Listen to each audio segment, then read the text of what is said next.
안녕하세요. 저는 30대 여자입니다. 저는 남자친구와 연애를 오래 했어요. 20대 초반 아무것도 모르는 나이에 둘이 불꽃이 튀어서 만나기 시작해 얼마 전에 10년이 넘었습니다.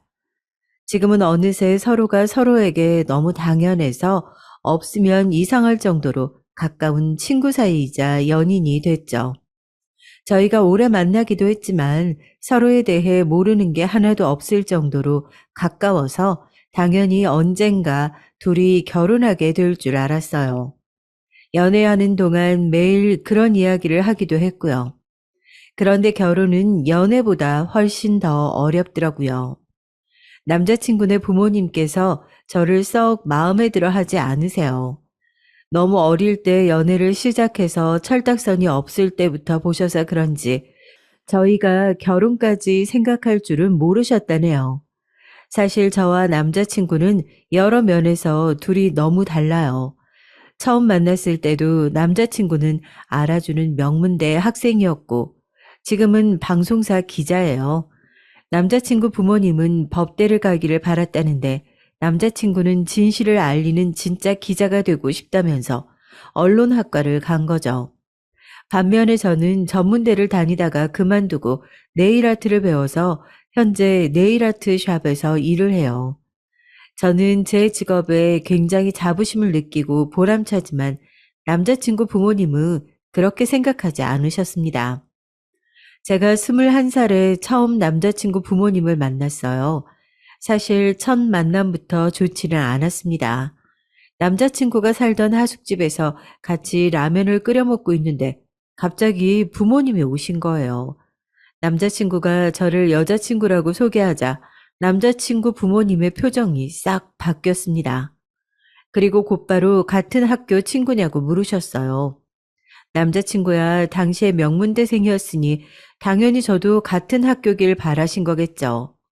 제가 남자친구와 같은 학교가 아니고 근처에 전문대를 다니고 있다고 했을 때 두 분은 여전히 표정을 감추지 못하셨어요. 기가 막힌다는 얼굴이었죠. 요즘 여자애들 대단하다니까. 우리 때는 아무리 사귀는 사이라도 남자 혼자 사는 집에 아무 때나 드나들면 난리가 났었는데. 그거야 가정교육의 문제지. 너희 부모님은 딸 자식 걱정도 안 하신다니.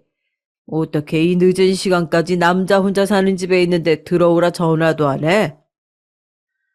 남의 자식인데 우리가 말하면 뭐래요. 딱 보면 몰라요. 안 봐도 딸 자식 밖으로 내놓은 집구석인 거지 뭐.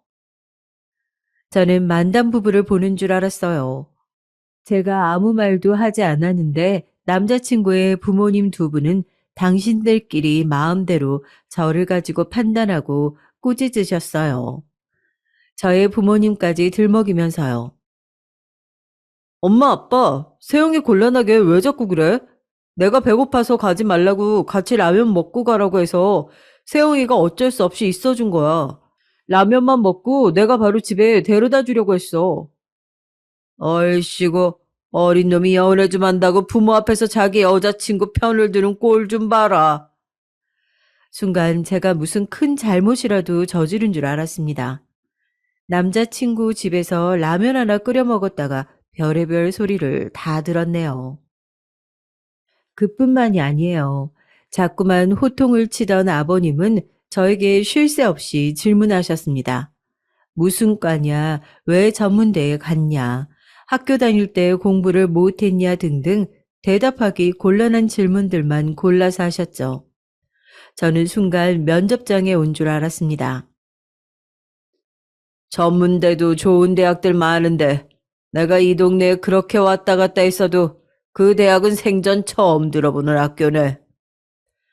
저도 나름 눈치라는 게 있어요.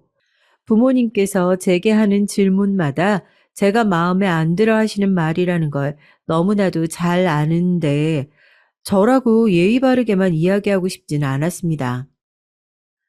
네, 맞아요.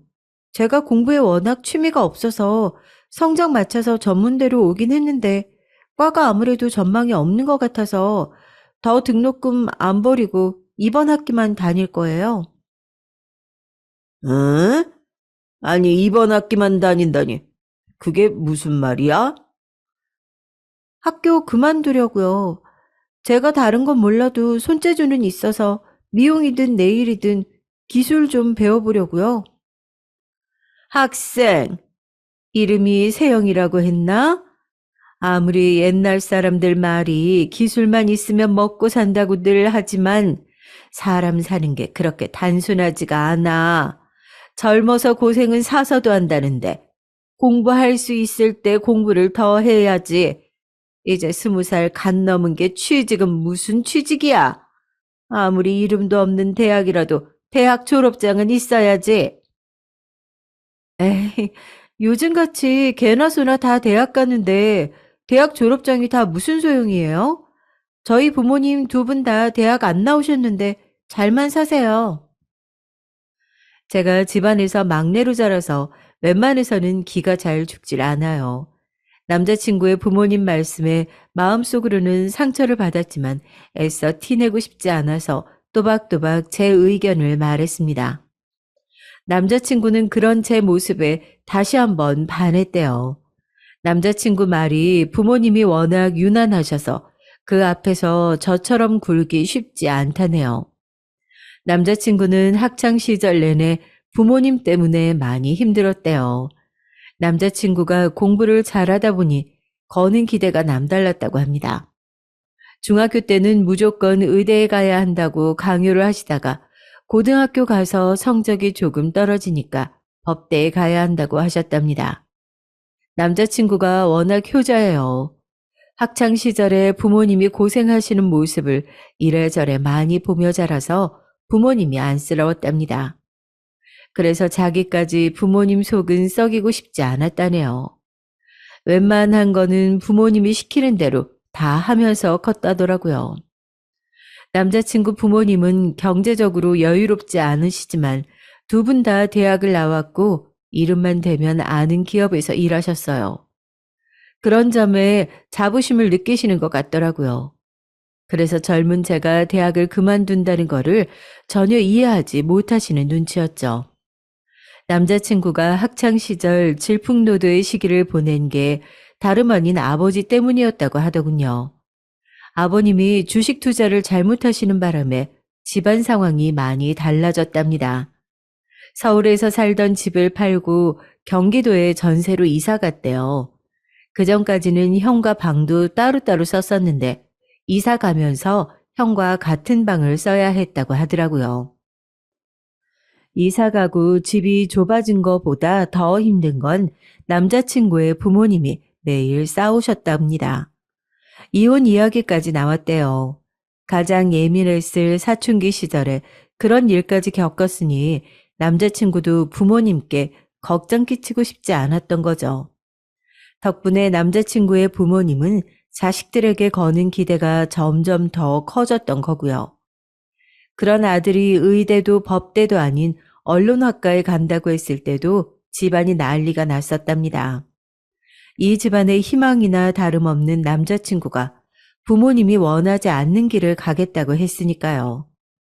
그 이후 남자친구가 또 부모님 속을 썩이게 된 건 바로 저 때문이었습니다. 남자친구가 저를 만난다고 해서 또 집안이 시끄러워진 거죠.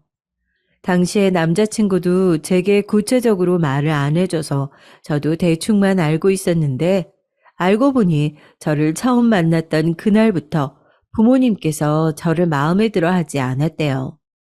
제가 집에 돌아간 이후 남자친구 부모님께서 저와 당장 헤어지라고 하셨답니다. 지금이야 아들. 네가 뭘 몰라서 그러는데 사람은 다 끼리끼리 만나야 행복한 거다. 너처럼 똑똑하고 크게 될 애가 볼 거라고는 아무것도 없는 그런 애를 만나고 다니면 어쩌겠다는 거야. 엄마, 무슨 말을 그렇게 해? 세영이가 뭐가 어때서?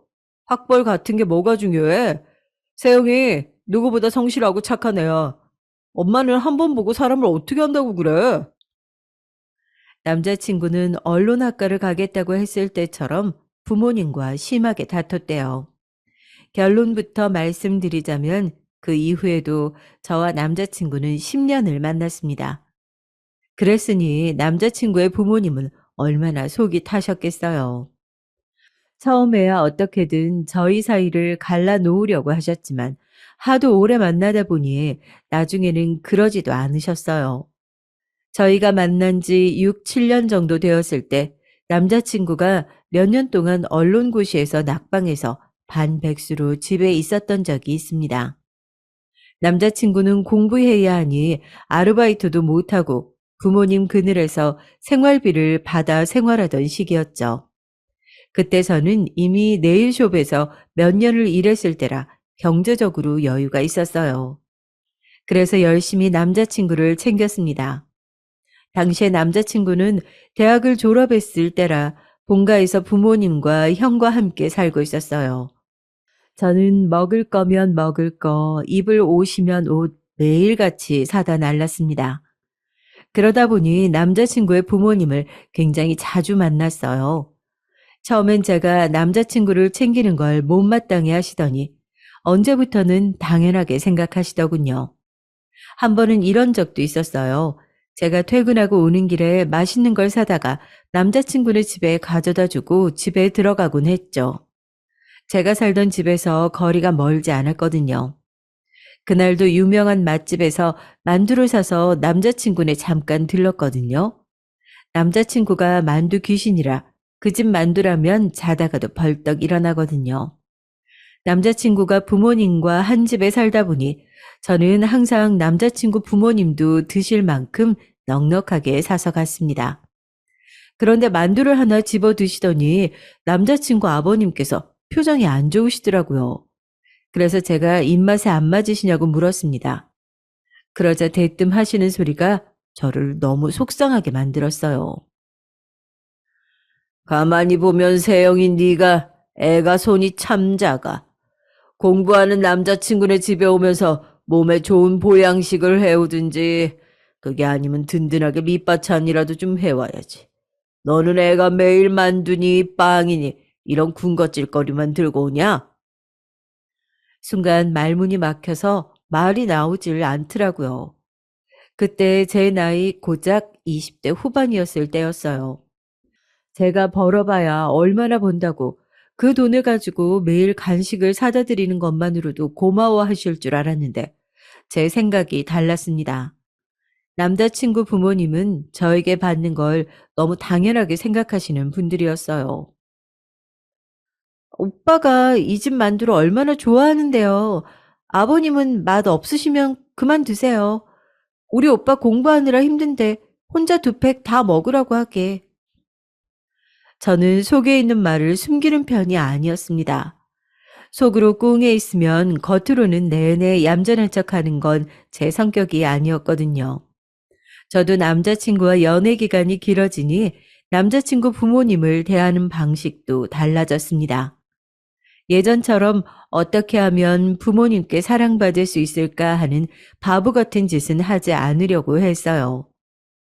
저와 남자친구와의 사이만 확고하면 결혼은 나중 문제라고 생각했죠. 그런데 시간이 가면 갈수록 제가 정말 이 집 며느리로 살 수 있을까라는 걱정이 생겼습니다. 그럴 수밖에 없는 게 남자친구의 부모님이 상식적이지 않았거든요. 제가 남자친구와 오래 만나서 그런지 자꾸만 저를 만만하게 대하시면서 무시하셨어요. 본인들은 아니라고 부인하시지만 제가 보기엔 저를 무시한다고 밖에 여겨지지 않았습니다. 어느 날이었어요. 남자친구가 언론고시에 합격해서 축하 파티를 열기로 했거든요.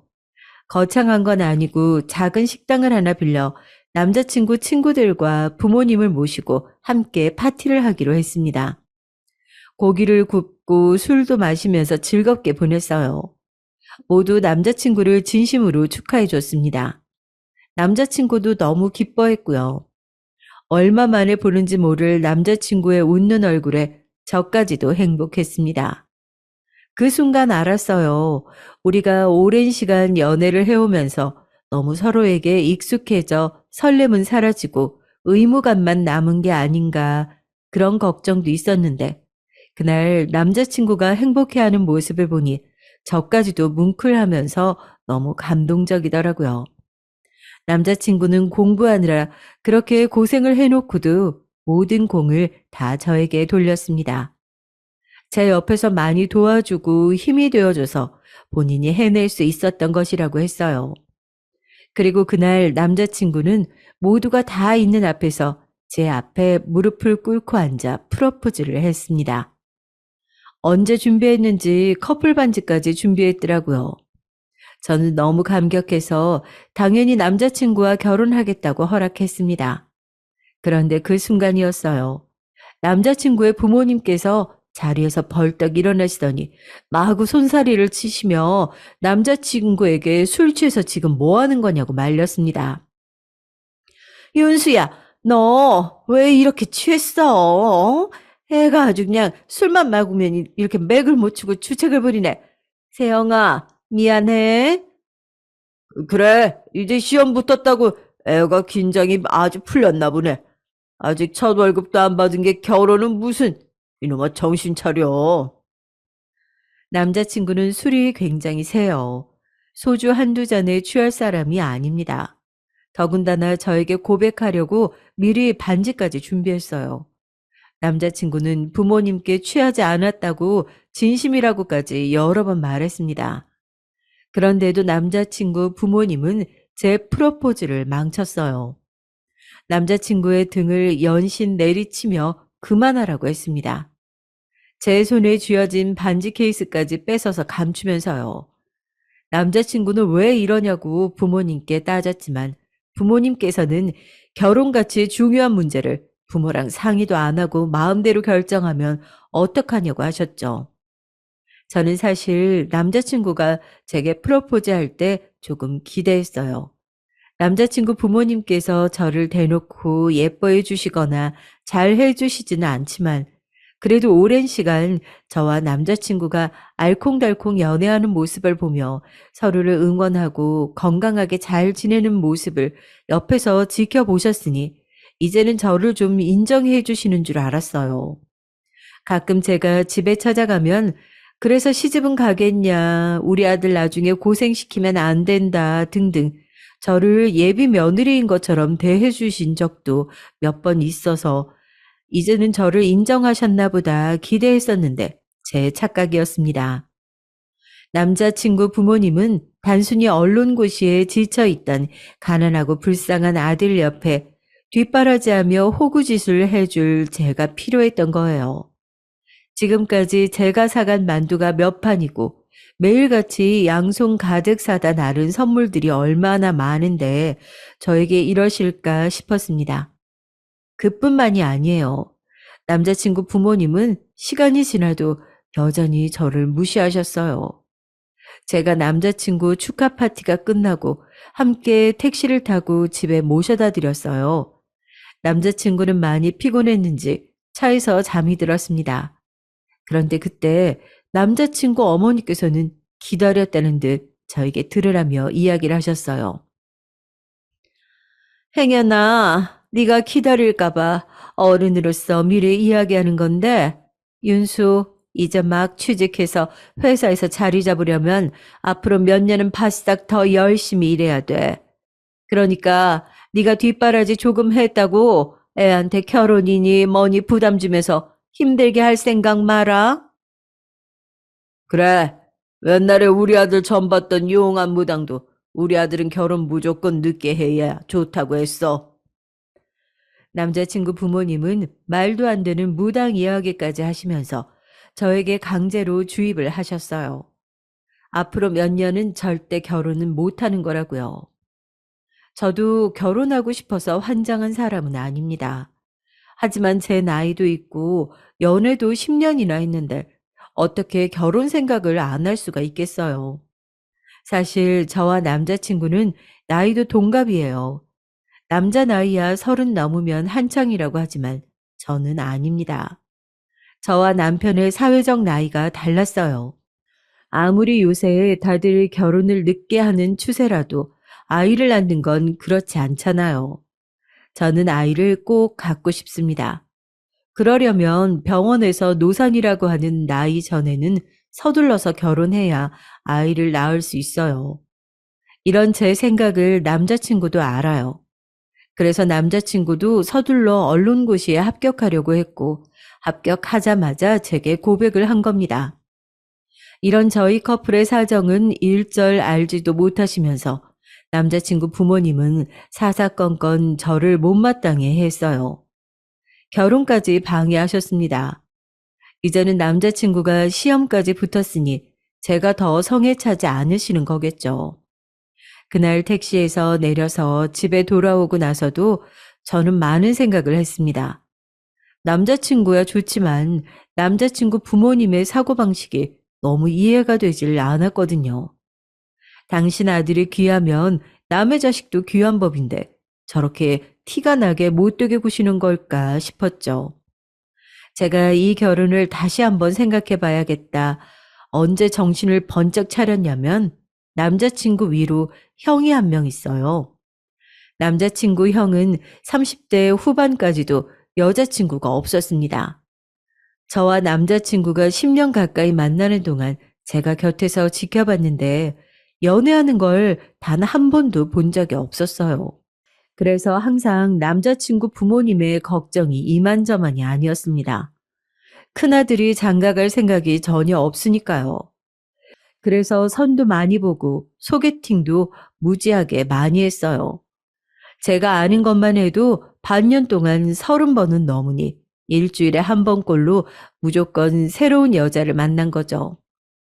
그렇게 여자를 많이 만나고 다녔는데도 연애 소식이 없더니만 뜬금없이 결혼 소식을 들었습니다. 남자친구 형은 남자친구랑 조금 달랐어요. 처음에 말씀드린 것처럼 남자친구 부모님께서 자식들에게 부담 아닌 부담감을 주셨죠.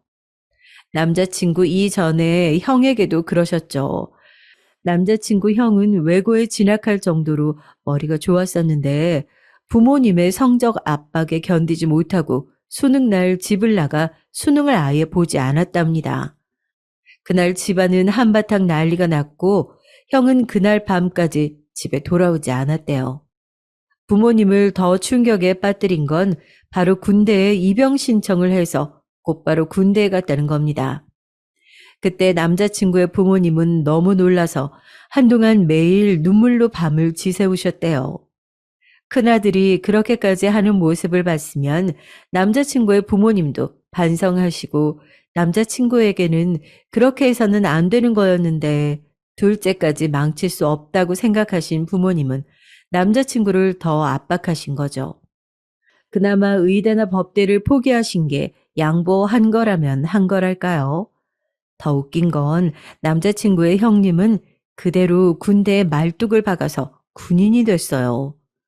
남자친구 말로는 집에 들어오기 싫어서 말뚝을 박은 것 같다고 하는데 막상 가보니 군대가 잘 맞았다고도 하시더라고요. 남자친구는 항상 형의 선택을 존중하고 멋지다고 생각했지만 남자친구 부모님께서는 달랐습니다. 형이 나약해서 수능을 포기하고 군대로 도피했다고 생각하셨죠. 큰아들을 항상 한심하게 여겼어요. 그런데 세상 일이라는 게 참 공평하지가 못합니다. 남자친구의 형은 군대에서 사고를 당했어요. 훈련 도중에 절벽에서 굴러떨어지는 사고를 당해서 한쪽 다리를 심하게 다쳤습니다. 대수술을 여러 번 받았는데도 살짝 다리를 절뚝거려요. 남자친구는 여전히 형을 존경하고 따랐지만 부모님은 그렇지 않았습니다. 부모 말 들으면 자다가도 떡이 하나 생기는 건데 공부하기 싫다고 군대로 도망가더니만 꼴 좋다. 고졸에 다리까지 빙신이 됐으니 너 같은 놈을 누가 데려간다니. 남자친구 부모님도 속상해서 하신 말이겠지만 그래도 너무했다 싶더라고요. 더군다나 교회나 주변에다가 큰아들 이야기는 일절 안 하고 오로지 둘째인 남자친구 이야기만 하고 다니신대요. 가까운 지인들도 큰아들이 있다는 사실조차 모르는 사람들도 있답니다. 저도 남자친구의 부모님에게 인정받지 못하는 신세다 보니 남자친구 형과 공감대가 형성이 금방 됐어요. 그래서 오랫동안 오빠 동생 하며 가깝게 지냈습니다. 남자친구의 형이라는 걸 떠나서 남자친구만큼이나 오래 봐온 사람이다 보니 개인적으로도 항상 오빠를 응원하고 좋은 사람을 만나길 바랐죠. 그런데 저로서는 서운할 수밖에 없는 일이 벌어졌어요. 남자친구와 남자친구의 형이 저를 데리러 자주 제가 일하던 숍에 왔었는데요. 저와 함께 일하는 사장 언니와 남자친구 형이 눈을 맞은 거예요. 저는 제가 좋아하는 두 사람이 만났다고 하니 마치 제가 소개를 하기라도 한 것처럼 기쁘더라고요. 두 사람 다 나이가 있다 보니 서둘러 결혼 이야기가 나왔습니다. 저와 사장 언니는 저에게 이런저런 상의를 했어요. 제가 남자친구와 연애를 10년이나 했고 남자친구 부모님과도 만난 적이 있으니 결혼하게 되면 어떨지 궁금하다고요. 하지만 저는 특별히 할 얘기가 없었습니다. 저와 남자친구도 10년이나 만났지만 부모님께 허락을 받지 못한 상태였으니까요. 저로서는 섣불리 언니에게 그 어떤 말도 할 수가 없었어요. 그런데 믿기지 않는 일이 벌어졌습니다. 사장 언니가 남자친구네 집에 인사를 다녀오자마자 바로 결혼 날짜를 잡은 거예요. 저는 어안이 벙벙했습니다. 왜냐하면 언니도 저와 조건이 별반 다르지 않았거든요. 심지어 저는 전문대로도 나왔지만 언니는 고졸이에요. 물론 20살부터 네일숍에서 일하면서 번 돈으로 본인 가게를 차리기는 했지만 아무리 그래도 저에게는 전문대가 어쩌고 직업이 어쩌고 하시던 분들이 언니는 어떻게 바로 허락을 하셨을까 싶었죠. 저는 괜히 억울해서 남자친구에게 투덜거렸습니다. 그런데 남자친구는 오히려 저를 이해 못했어요. 자기는 우리 부모님을 그만큼 보고도 아직 몰라? 형은 나보다 조건이 좋지 않잖아. 거기다가 다리도 절고 누구라도 데려가겠다는 여자만 있으면 여자기만 하면 상관없대. 저는 입이 떡 벌어졌어요. 남자친구 부모님은 아들이 있는 앞에서 정말 그렇게 말했답니다. 여자기만 하면 상관없다고요. 그 소리를 듣는데 저도 모르게 온몸에 소름이 돋고 없던 정도 떨어지더라고요. 제가 말문이 막혀서 아무 말도 못하고 있으니까 남자친구가 저의 어깨를 감싸 안아줬습니다. 자기 부모님은 이해하려고 하면 안 된다고요. 형 결혼하고 나면 곧바로 저와 결혼하겠다고 할 테니 걱정하지 말라고 했습니다. 저는 고민이 많았지만 애써 남자친구 앞에서는 티를 내지 않으려고 노력했어요. 남자친구 말대로 제가 남자친구 부모님이 그런 분이라는 걸 몰랐던 것도 아니고 이미 알 만큼 알고 있었으니 더 실망할 것도 없었죠. 그렇게 시간이 흘러 남자친구 형이 사장 언니와 결혼식을 올렸어요. 결혼식 날 당연히 저도 갔는데 기분이 이상했습니다. 저는 남자친구와 만난 지 10년이 넘었는데도 결혼하지 못했는데 두 분은 만난 지 1년도 되지 않아서 부부가 됐으니까요. 결혼식 날도 잊지 못할 사건이 하나 있었어요. 형 결혼식이다 보니 남자친구가 굉장히 바빴거든요. 그래서 저도 남자친구를 도왔습니다. 남자친구와 함께 연회장 입구에서 하객들에게 답례품을 나눠드리고 있는데 보시는 분마다 제가 누군지 궁금해 하시더라고요. 남자친구는 그럴 때마다 당연히 저를 여자친구라고 소개했어요. 저희가 워낙 오래 연애했으니 보시는 어른마다 오래 연애했으면 얼른 결혼해라. 형이 결혼했으니 이제 남자친구 차례라고 하시며 다들 농담을 한마디씩 하시고 돌아가셨거든요. 그런데 그 정신없는 와중에 남자친구 어머니가 저에게 달려오시더라고요. 그러더니 남자친구에게 들리지 않게 제 귀에다 대고 작게 속삭이셨습니다. 세영이 너 그만하고 들어가서 밥이나 먹어. 괜히 이 사람 저 사람한테 인사해서 내 아들 혼삿길 막히게 하지 말고. 어머니, 어떻게 그런 소리를 하실 수가 있어요? 순간 저는 제가 잘못 들은 줄 알았습니다. 아무리 제가 마음에 안 들어도 그렇지 어떻게 아들 여자친구한테 대놓고 저런 소리를 하실 수 있을까요? 누가 보면 네가 지금 당장 내 며느리 되는 줄 알 거 아니야. 내가 저렇게 별 볼 일 없는 애 큰 며느리로 들였다고 너도 되는 줄 알아? 웃기지 마. 우리 둘째 아들은 너랑 급이 달라. 듣다 듣다가 급이 다르다는 소리를 하시는데 저는 순간 울컥해서 자리를 피해 결혼식장을 뛰쳐나왔습니다. 저도 웬만하면 다 참고 버틸 수 있을 줄 알았는데 아니더라고요. 남자친구에게 계속해서 전화가 걸려왔지만 저는 받지 않았어요. 그 순간만큼은 너무 속이 상해서 남자친구 얼굴도 보기 싫더라고요.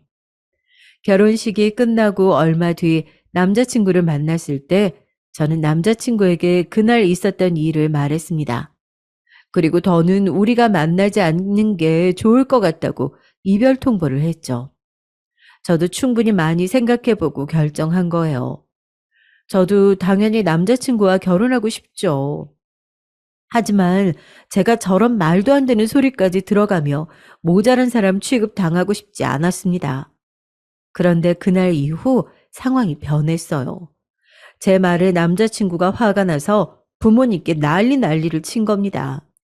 그리고 자신도 형처럼 집을 나가겠다고 선포를 했나 봐요. 세영이한테 지금까지 함부로 대한 거 사과 제대로 안 하면 평생 결혼 안 하고 혼자 살 거니까 알아서 하세요. 남자친구는 제가 아니면 누구와도 결혼하지 않고 혼자 살겠다고 했답니다. 그리고 저에게 제대로 사과를 하라고 한 거죠. 사실 그때까지만 해도 저는 사과고 뭐고 받고 싶지 않았어요. 저에게 그 정도로 함부로 하는 분들이 저에게 진심으로 미안하실 리 없으니까요. 그런데 며칠 뒤 믿기지 않는 일이 벌어졌습니다. 남자친구 어머님에게 연락이 왔어요. 저를 집으로 초대한다고요.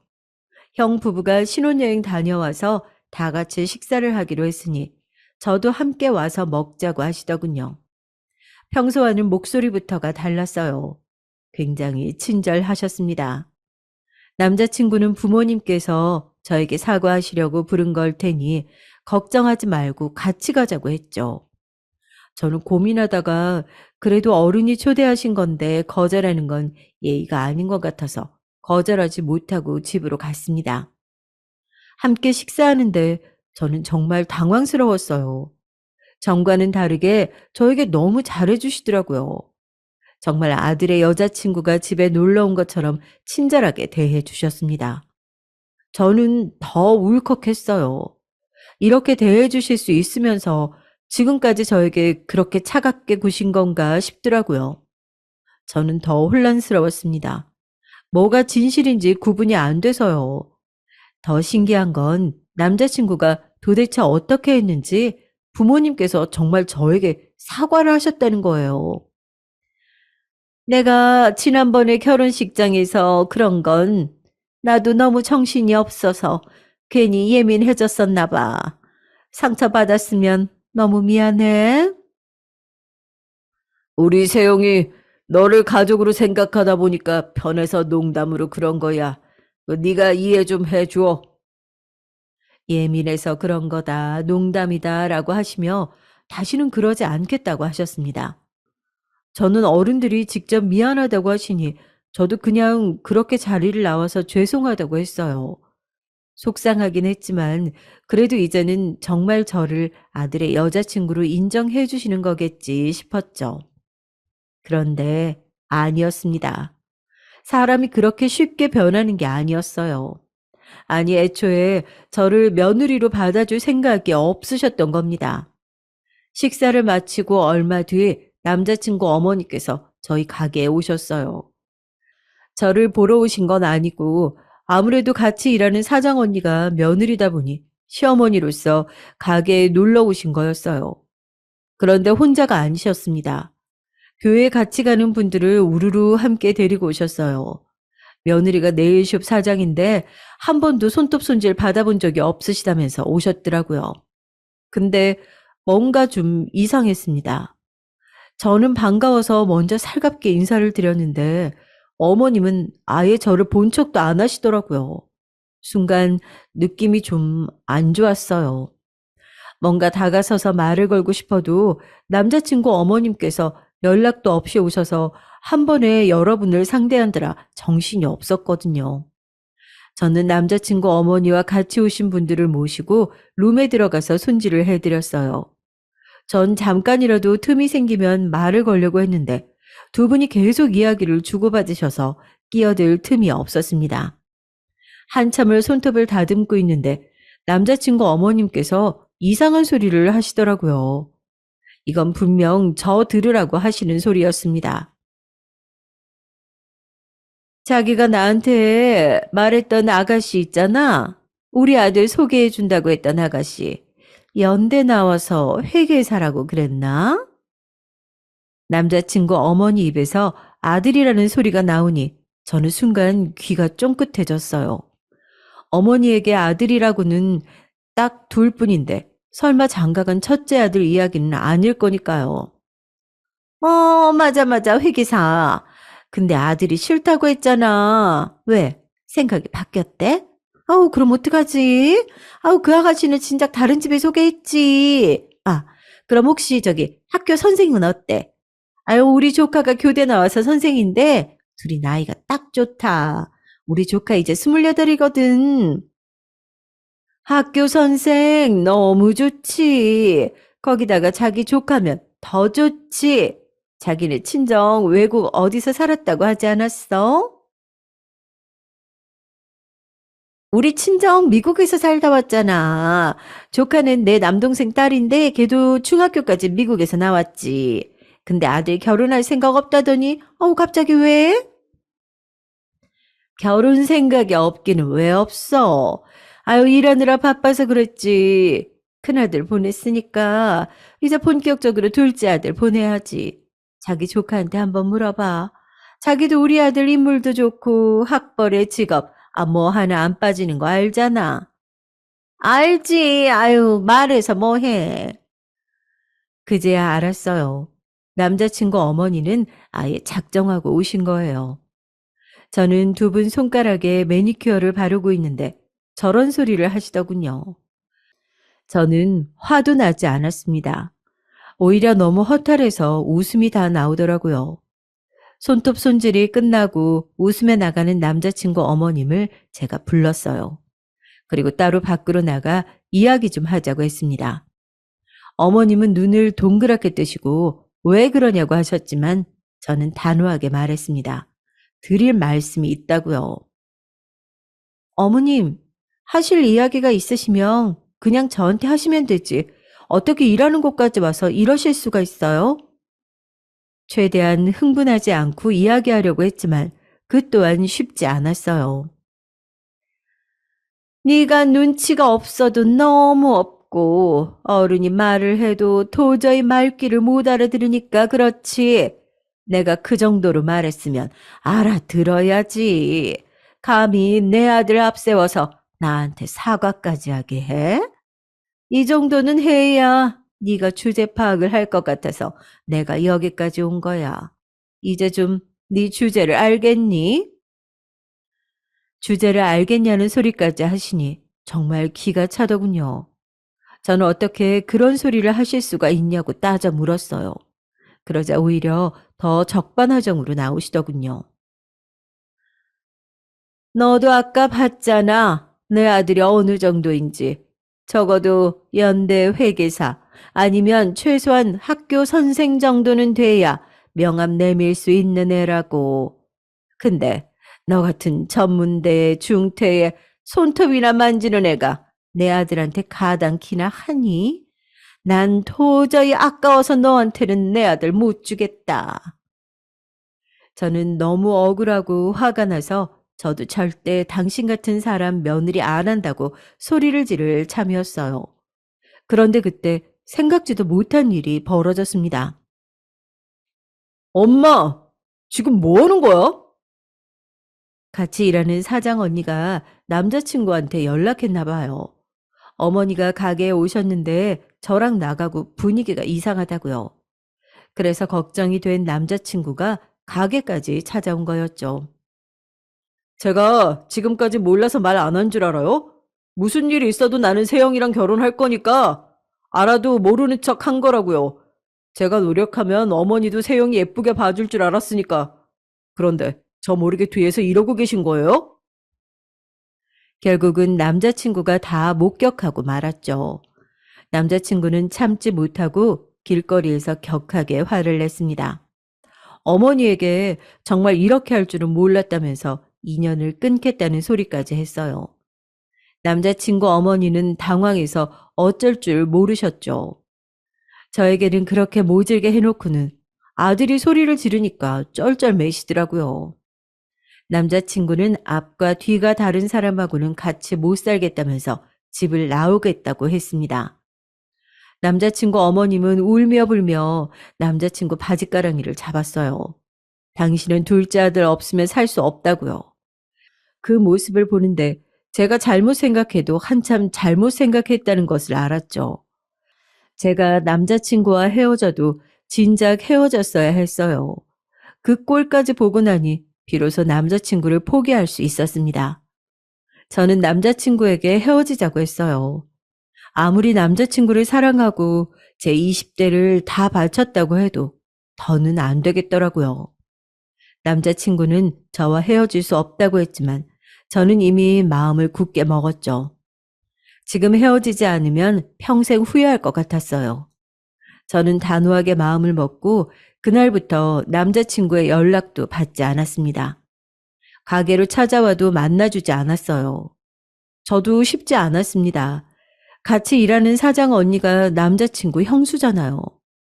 언니까지 저에게 남자친구가 저와 헤어지고 나서 너무 힘들어한다고 매일 이야기를 하는데 저도 괴로웠습니다. 마음이 있는데 헤어지려니 몸까지 여기저기 아프더라고요. 그런데 인생이란 건 정말 한치 앞을 알 수 없더군요. 헤어지고 난 뒤 몸이 계속 안 좋았어요. 약을 먹어도 낫질 않더군요. 속도 안 좋고 컨디션이 너무 안 좋아서 출근하기도 힘들었죠. 그래도 출근은 해야 하니까 가게에 나갔는데 사장 언니가 제 얼굴을 보더니 얼굴이 너무 안 좋다고 병원에 다녀오라고 하더라고요. 괜찮다고 했는데도 가서 링겔이라도 맞고 오라고 해서 병원에 갔습니다. 그런데 말도 안 되는 일이 벌어졌어요. 제가 임신이랍니다. 병원 앞에 주저앉아 얼마나 울었는지 몰라요. 그 일로 저는 고민하다가 다시 남자친구를 만났어요. 그리고 결국은 결혼 날짜를 잡았습니다. 남자친구는 제 속도 모르고 마냥 좋아했습니다. 우리 둘은 역시 운명이라니까. 절대 쉽게 헤어질 수 있는 사이가 아니라고. 남자친구는 저와 헤어졌던 몇 주 동안 회사 근처에 원룸을 구해서 집을 나왔더라고요. 그리고 결혼 안 하겠다고 비혼 선언을 했답니다. 며느리든 손주든 볼 생각하지 말라고요. 제가 임신했다는 사실을 알자마자 남자친구는 결혼식 날짜를 잡자고 했습니다. 그리고 예식장까지 예약하자는 걸 제가 말렸어요. 아무리 그래도 부모님께 이야기도 안 하고 저희 멋대로 하는 건 아니라고 생각했거든요. 그래도 남자친구는 10년을 만났는데 이런 식으로 결혼하고 싶진 않았어요. 남자친구는 저희 집에 먼저 인사하고 허락을 받았습니다. 저희 부모님이야 제가 임신했으니 하루라도 빨리 식을 올리라고 하셨죠. 저와 남자친구 부모님과 있었던 일을 부모님은 전혀 모르시니 빨리 상견례 날짜부터 잡으라고 하셨어요. 저와 남자친구는 어떻게 할지 고민하다가 남자친구 부모님을 찾아뵙습니다. 제가 임신했다는 사실을 말씀드리고 최대한 빨리 결혼식 날짜를 잡기로 했다고 이야기했어요. 사실상 통보였죠. 예상대로 남자친구 부모님께서는 한숨을 푹푹 쉬셨습니다. 그래, 일이 이렇게 될 일이었는데 우리가 일을 복잡하게 만들었나 보다. 며칠 전에 비혼 선언까지 했었는데 그래도 애도 생겼으니 빨리 결혼 날짜부터 잡자. 그나마 다행이었던 건 남자친구 아버님께서 허락하셨다는 겁니다. 어쩔 수 없이 허락해 주신 거라기보다는 저희의 상황을 이해해 주시는 것 같았죠. 어머님은 여전히 말이 없으셨지만 어쨌든 저희는 저희 생각을 말씀드리고 돌아왔어요. 남자친구는 제게 절대 스트레스 받으면 안 된다면서 웬만한 일은 본인이 다 알아서 하겠다고 하더라고요. 특히나 남자친구 어머니와 부딪힐 만한 일은 본인이 알아서 정리하겠다고 했죠. 얼마 뒤 상견례 날이 밝았습니다. 저는 긴장한 상태로 부모님과 참석했어요.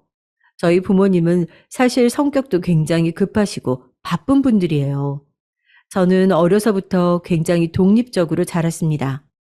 제가 하고 싶다고 하면 뭐든지 다 해주셨지만 이렇게 해라 저렇게 해라 강요하신 적이 없었죠. 그래서 저는 더 걱정이 많았어요. 부모님은 저를 언제나 당당하게 살도록 키우셨는데 제가 남자친구 부모님 앞에서 무시당하고 주눅 들었던 모습을 아시면 얼마나 속상하실까 싶더라고요. 더군다나 임신까지 했으니 결혼을 안 할 수도 없는 노릇이잖아요. 이제 정말 남자친구의 부모님이 제 시부모님이 되는 거니까요. 상견례의 시작은 생각보다 순탄했습니다. 저희 부모님이 굉장히 사람을 좋아하시고 말이 많으세요. 농담하는 것도 좋아하고요.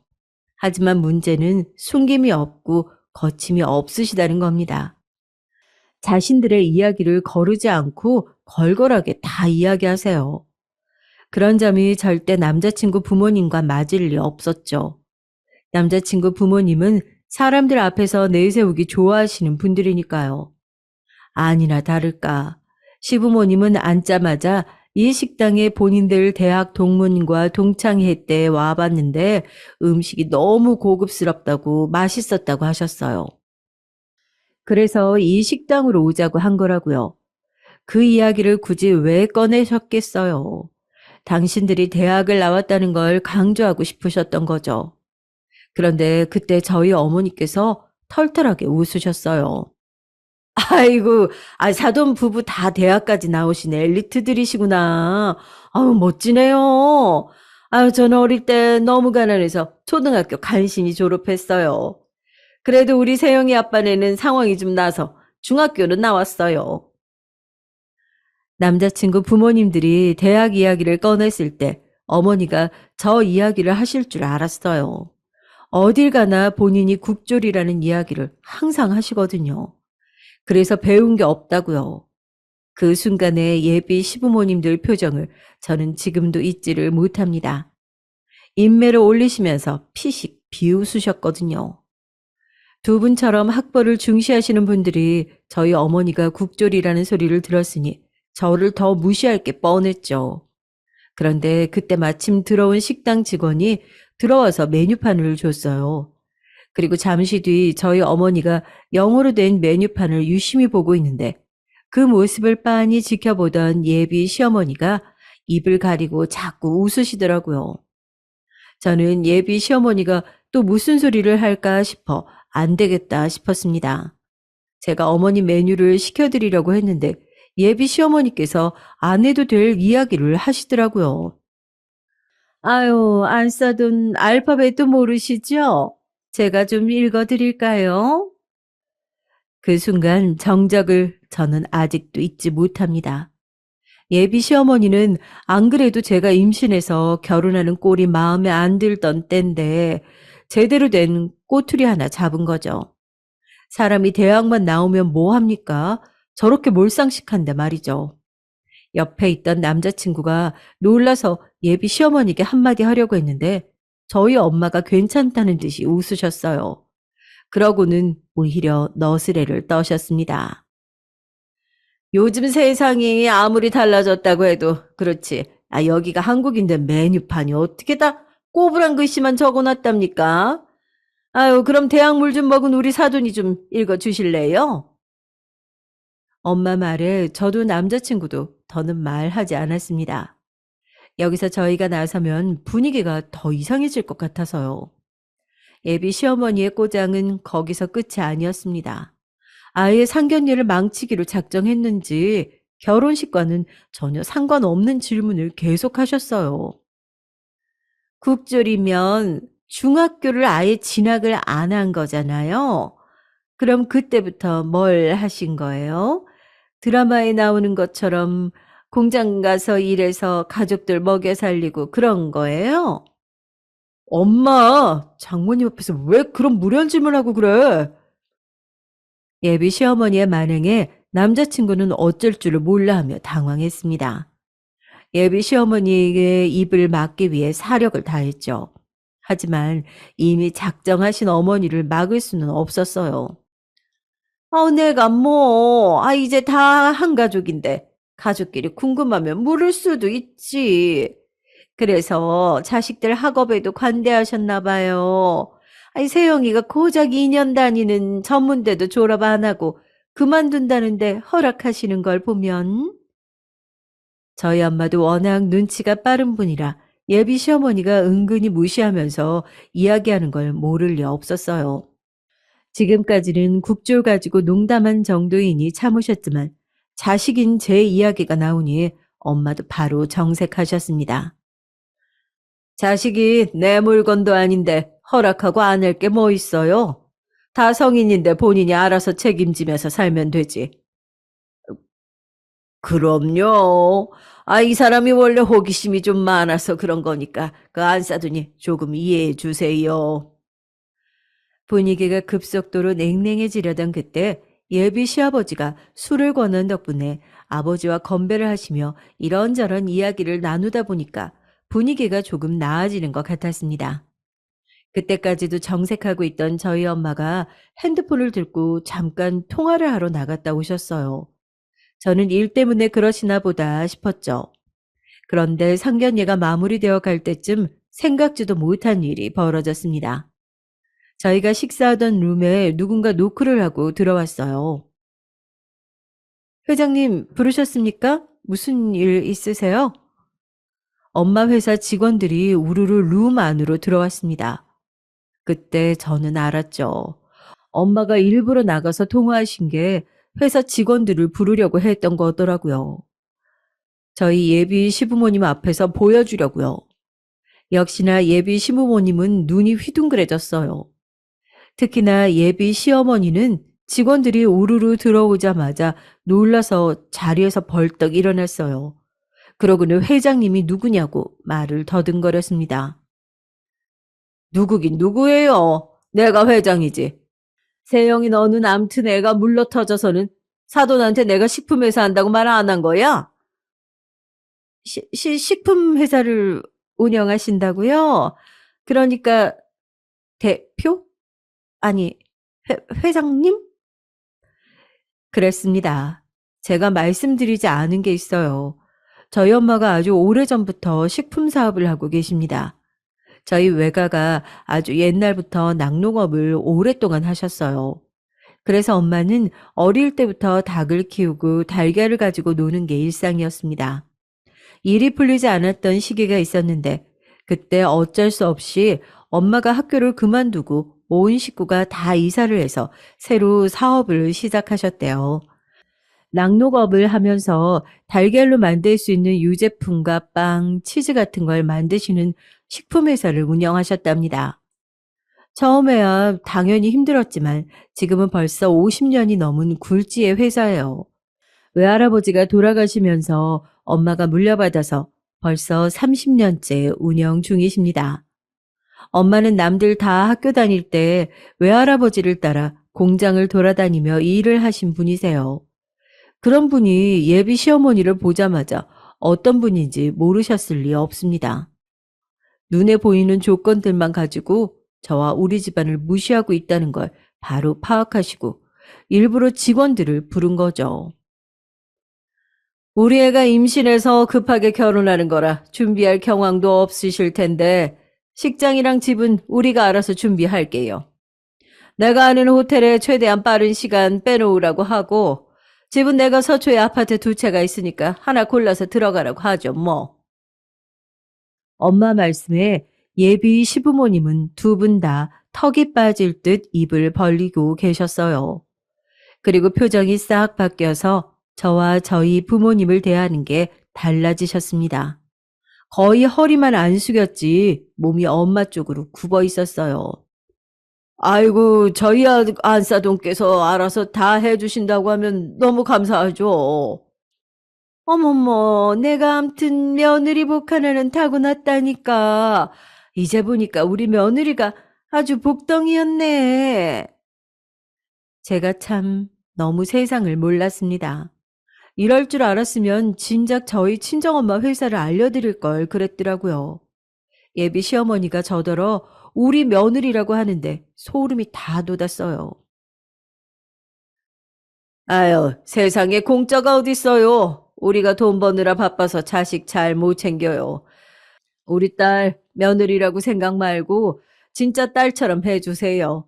손에 물 한 방울 안 묻히게 해주고 애도 낳으면 무조건 봐주셔야 합니다. 우리 딸내미가 워낙 몸이 약해서 애 키우다가 병 나면 큰일 나니까요. 만약 우리 딸 전문대 나왔다고 한 번만 더 무시하면 아파트 뺍니다. 그럼요, 그럼요. 아유, 우리 복덩이 아프면 큰일 나죠. 제가 다 알아서 할 테니까 걱정하지 마세요. 제가 생각해도 너무 어이가 없었어요.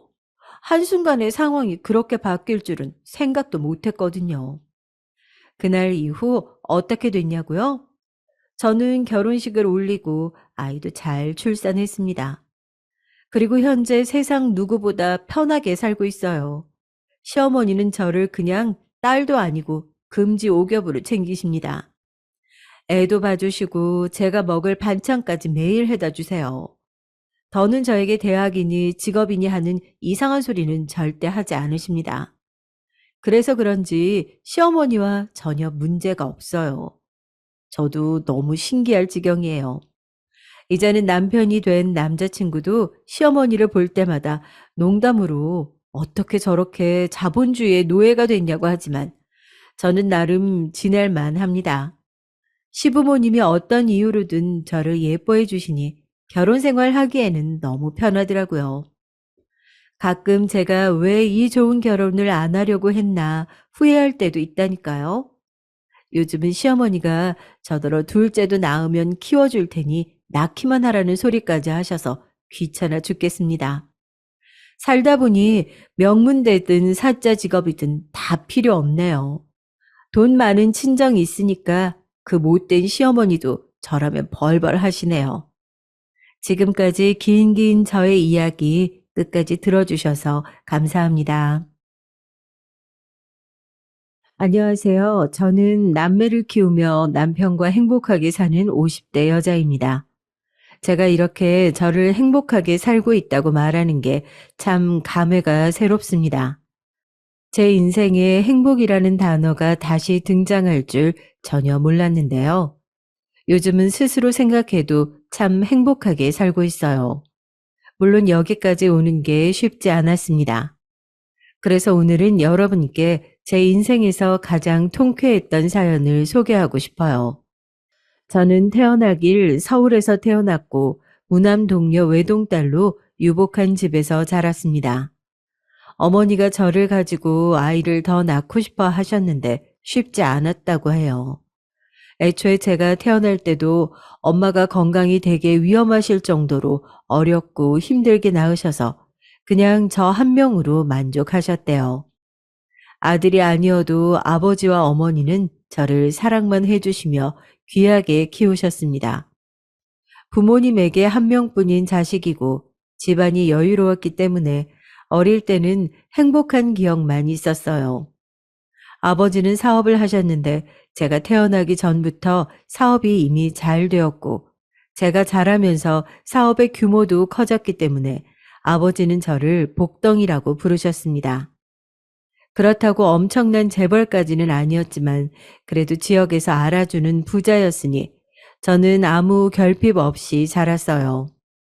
학교에서도 선생님들이 예뻐하시고 친구들도 저에게 우호적이었습니다. 제가 초등학교 때는 도시락을 싸서 학교에 가져갔는데 우리 집 반찬이 너무 인기가 많아서 집에서 일하시는 가정부 이모님이 반찬통만 2통을 챙겨주셨죠. 어머니는 주변에 못 사는 친구가 있으면 최대한 챙겨주라고 하셨고 제가 부자라는 것을 자랑하지 말라고 어릴 때부터 말씀하셨습니다. 그래서 저는 어릴 때 가난한 친구가 있으면 집으로 데려가서 같이 놀고 밥도 먹고 했어요. 아버지 회사는 주로 제조업에 관한 사업이었다고 하는데 사실 저는 그렇게 잘 알지 못합니다. 그냥 어렸던 저는 제가 먹고 싶은 음식이 있으면 원 없이 먹어서 행복했고 주말에는 부모님과 같이 여행을 다녀서 좋았죠. 아버지는 그렇게 바쁜데도 주말에는 늘 시간을 내어 가족과 함께 하려고 노력하셨어요. 제 방 한쪽에는 놀러 가서 찍은 사진이 가득할 정도로 많은 경험을 하며 자랐습니다. 어머니는 집에 계셨는데 제가 학교에서 집에 오면 웃는 얼굴로 맞이하며 간식을 주셨어요. 친구들을 데려가면 편하게 놀다 가라고 하며 장난감도 꺼내주셨죠.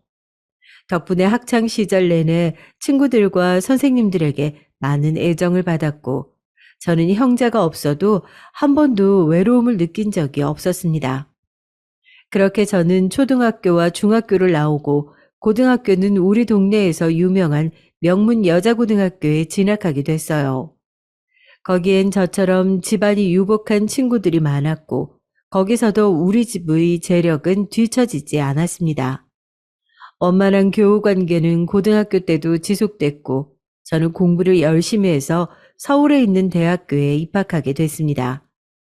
집이 서울에 있으니 집에서 대학을 다녔는데 공부만 하던 저에게 대학은 신세계였어요. 즐거운 대학 생활이 지나고 어느덧 졸업을 할 때가 되었는데 어머니가 저를 부르더니 진지하게 말씀하셨습니다. 좋은 선자리가 들어왔는데 한번 만나보는 게 어떠냐고 하길래 저는 아무 생각 없이 나가게 됐죠.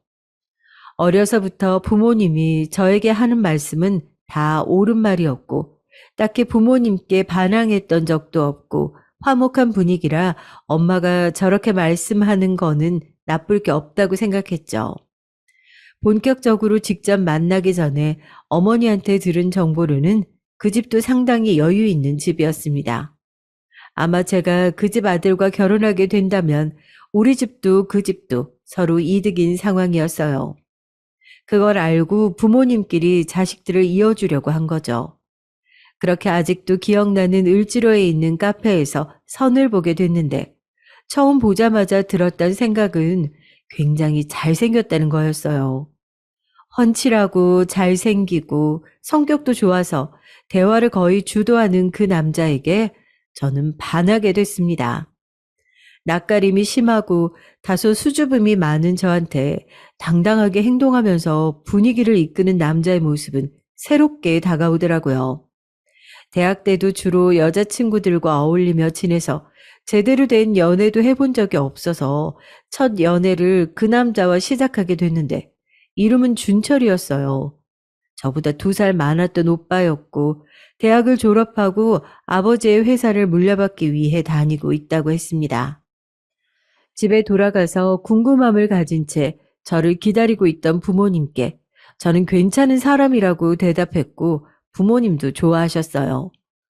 부모님의 주선으로 만나게 된 경우였지만 준철 씨와 저는 서로를 첫 만남부터 마음에 들어해서 순조롭게 사귈 수 있었습니다. 연애 기간은 매우 짧았고 서로 그 시절엔 딱 결혼 정년기였고 무엇보다 아버지들의 사업이 엮여서 결혼은 서두르게 됐어요. 만난 지 6개월 만에 식을 올리게 됐는데 워낙 양가에서 추진하던 결혼이라 매우 빠르게 진행했습니다. 상견례에서도 저와 남편의 얘기보단 서로의 사업에 관한 얘기가 추가됐고 저희에겐 그저 잘 살면 된다고 어른들은 말씀하셨죠. 예단이니 뭐니 그런 것들은 다 부모님이 알아서 해결하셨고 결혼식을 올리고 나서는 시댁에 가서 살게 됐습니다. 저는 외동이라 형제가 없었는데 남편은 여동생이 한 명 있었어요. 아가씨는 그때 당시 대학에 막 입학한 신입생이었습니다. 집에서 학교에 다니고 있어서 아가씨도 같이 살았어요.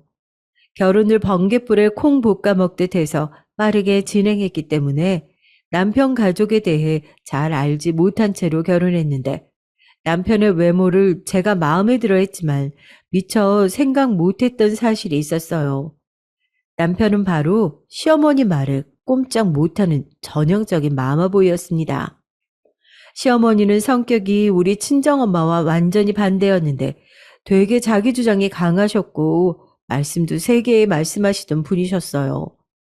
엄마는 늘 저에게 다정하고 친절했는데 시어머니는 직설적이고 단호한 화법이라 처음에는 익숙하지 않아서 당황했습니다. 그래도 시어머니는 제가 마음에 들었는지 처음에는 저에게 되게 잘해주셨어요. 저한테 요리를 가르쳐 주신다고 저를 부엌으로 불러서 매일 요리하였는데 덕분에 요리 실력이 늘기도 했습니다. 시아버지도 본인의 사업이 우리 아버지 덕분에 확장되고 수입이 느니까 저를 예뻐하셨고 집에서 편하게 있으라고 많이 말씀하셨죠.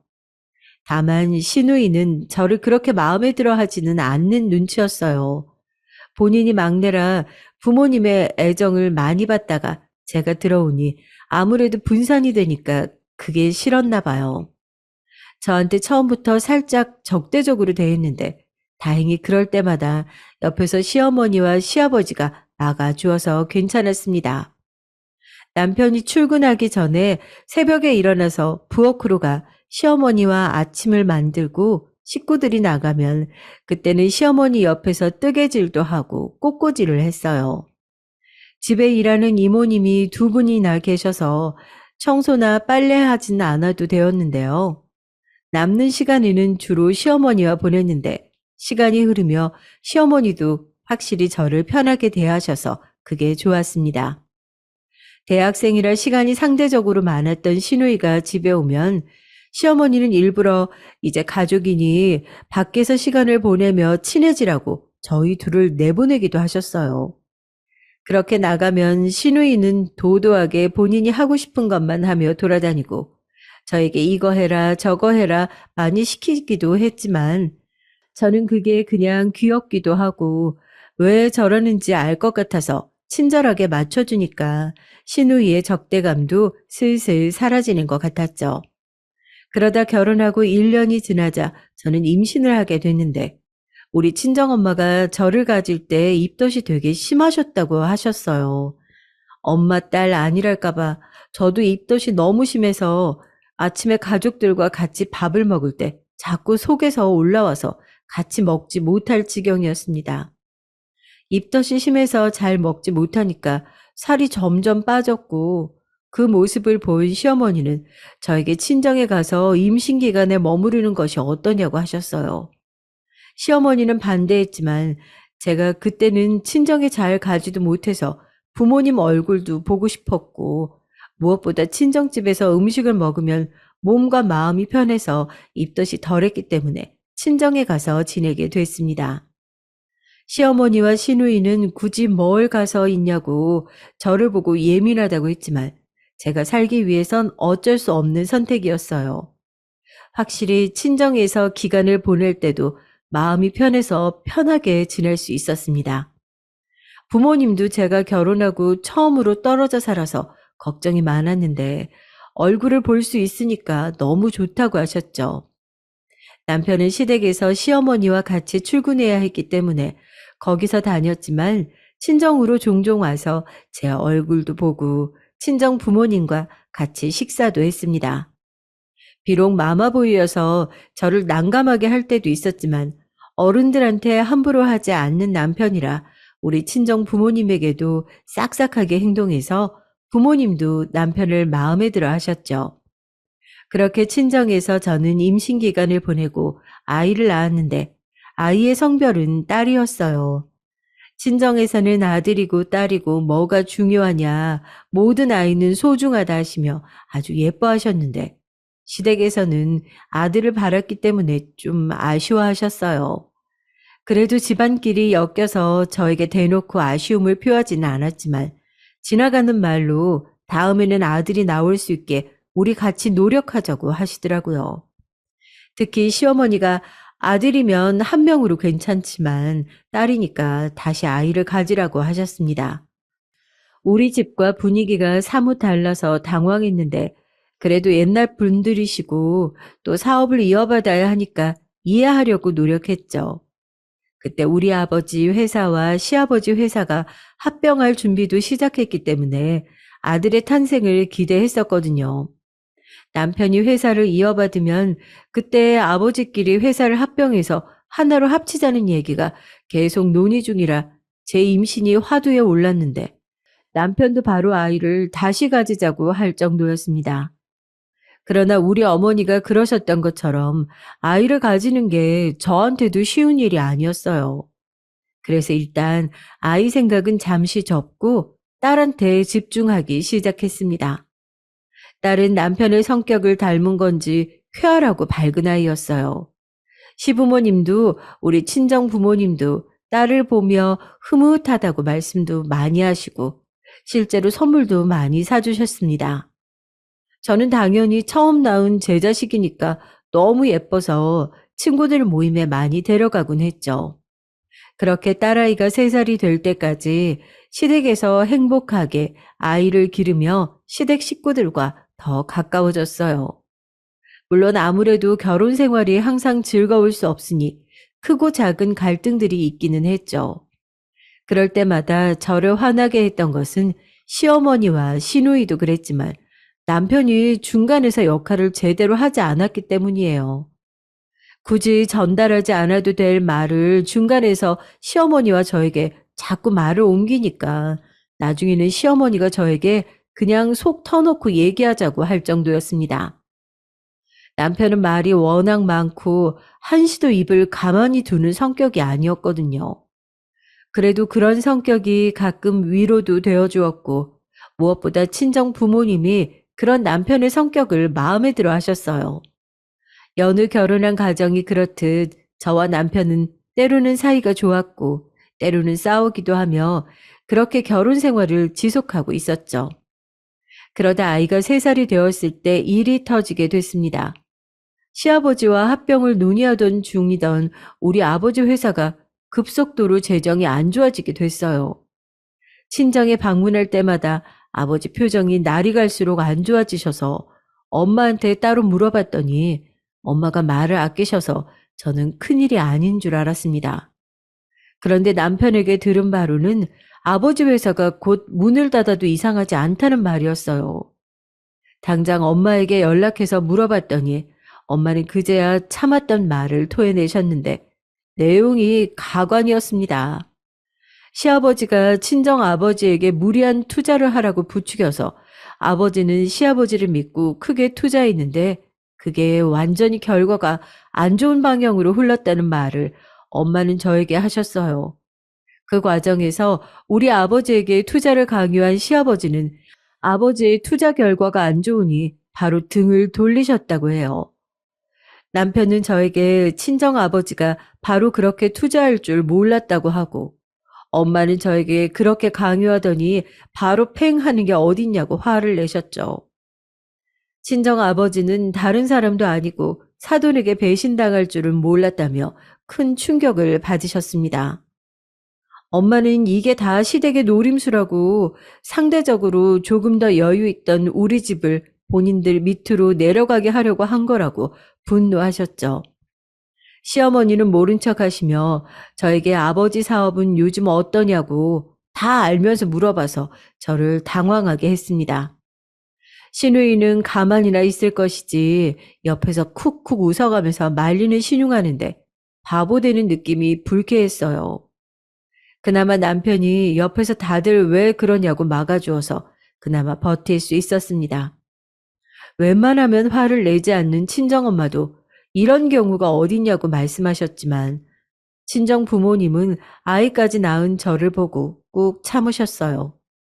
그러다 곧바로 이번에는 시아버지가 크게 실패하시게 됐는데 온전히 시아버지의 선택이 잘못된 선택이었죠. 그 과정에서 우리 아버지는 아무것도 건들지 않았는데 시아버지가 단독으로 본인 회사에 치명적인 선택을 하셨고 그걸 열심히 아버지가 도와서 망하지 않게 해주셨죠. 아버지 회사도 위태로웠는데 그래도 제 시댁이라고 아버지는 노력하신 거였어요. 그래도 같이 다 망하는 것보다 이게 낫다며 아버지는 저를 오히려 위로하셨습니다.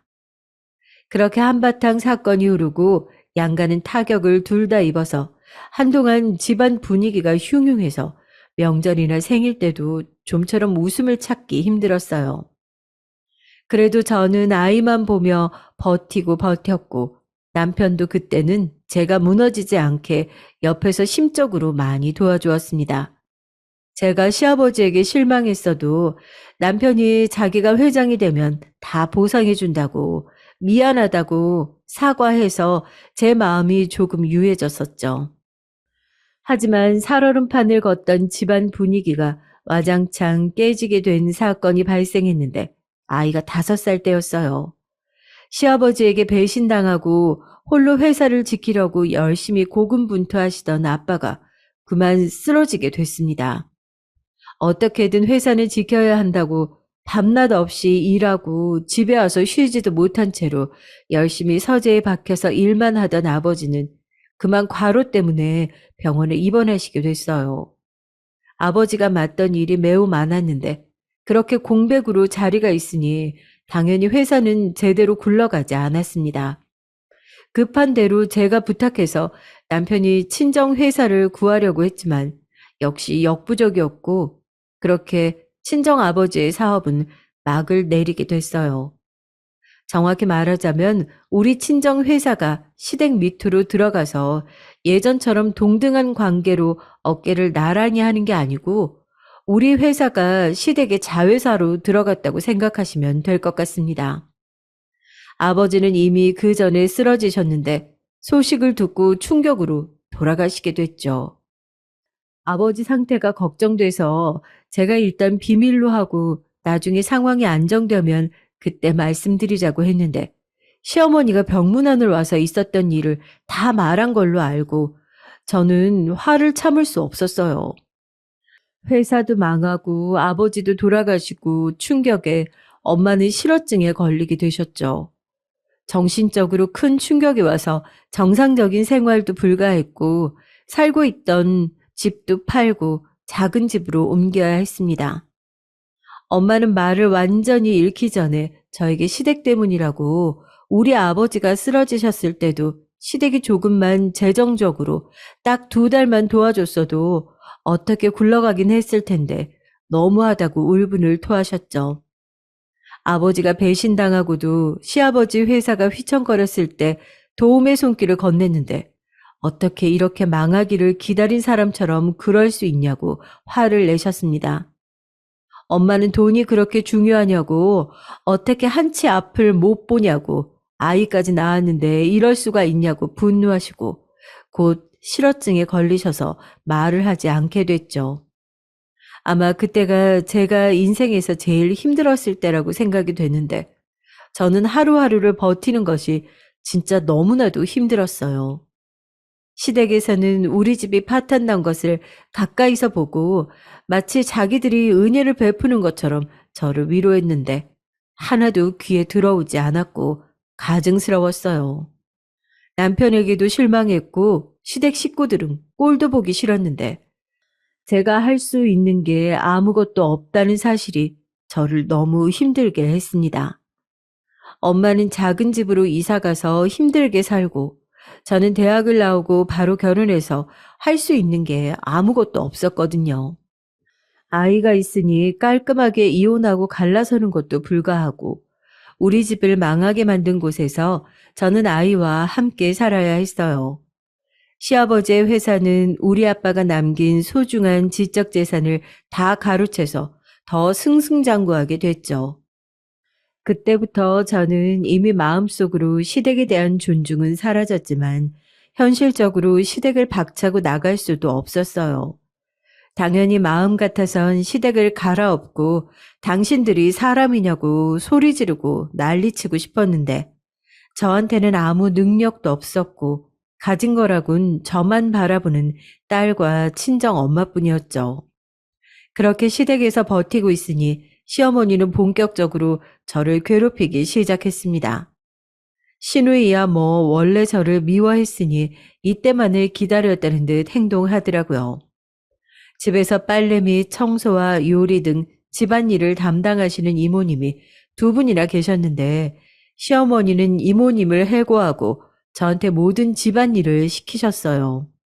새벽 5시부터 일어나서 청소하고 빨래를 해도 시어머니는 더럽다고 먼지가 이게 뭐냐고 저를 들들 볶으셨고 기껏 정성을 담아 요리해도 다시 하라고 하셨습니다. 진짜로 청소나 빨래가 마음에 들지 않는 것이 아니고 그냥 트집을 잡고 싶어 하는 것 같았어요. 시아버지는 저한테 뭐라 하거나 괴롭히진 않았는데 그렇다고 그런 시어머니의 행동을 제지하지도 않고 그저 방관하셨어요. 어렸을 때부터 여유 있게 자라서 친정집에서도 일하는 이모님이 계셔서 저는 집안일을 태어나서 해본 적이 그때가 처음이었습니다. 당연히 빨래나 청소가 익숙하지 않았고 그래서 구박도 많이 받았어요. 시어머니는 제가 조금만 표정이 안 좋아도 싫으면 네가 나가라고 하셨죠. 당장 나가면 진짜 길바닥에 앉아야 하니까 버티고 버텼는데 시누이와 부딪히는 일도 많았습니다. 언니, 이 옷 망가졌잖아요. 이렇게 세탁하면 어떡해요? 미안해요. 제가 잘못 봤어요. 다리미로 피면 괜찮을 거예요. 금방 해줄게요. 이거 제가 손빨래라 하라고 했잖아요. 언니 이거 물어낼 수 있어요? 돈도 없으면서. 짜증나. 아가씨는 제가 원피스 빨래를 잘못해서 주름이 잡혔다고 화를 내며 원피스를 제 앞으로 던지기도 했습니다. 찢어지거나 오염 때문에 입지 못할 지경도 아니고 단순히 주름이 잡혔다는 이유로 저렇게 화내는 신우를 보니 비참하기 짝이 없었죠. 그 뒤에 온 말은 더 제 마음속에 콕 박혔는데 아가씨는 저를 돈도 없으면서 왜 그러냐고 대놓고 말했어요. 저렇게 말을 해도 그 집에서 시누이를 말릴 만한 사람이 없었으니 어찌 보면 시누이는 물 만난 물고기였습니다.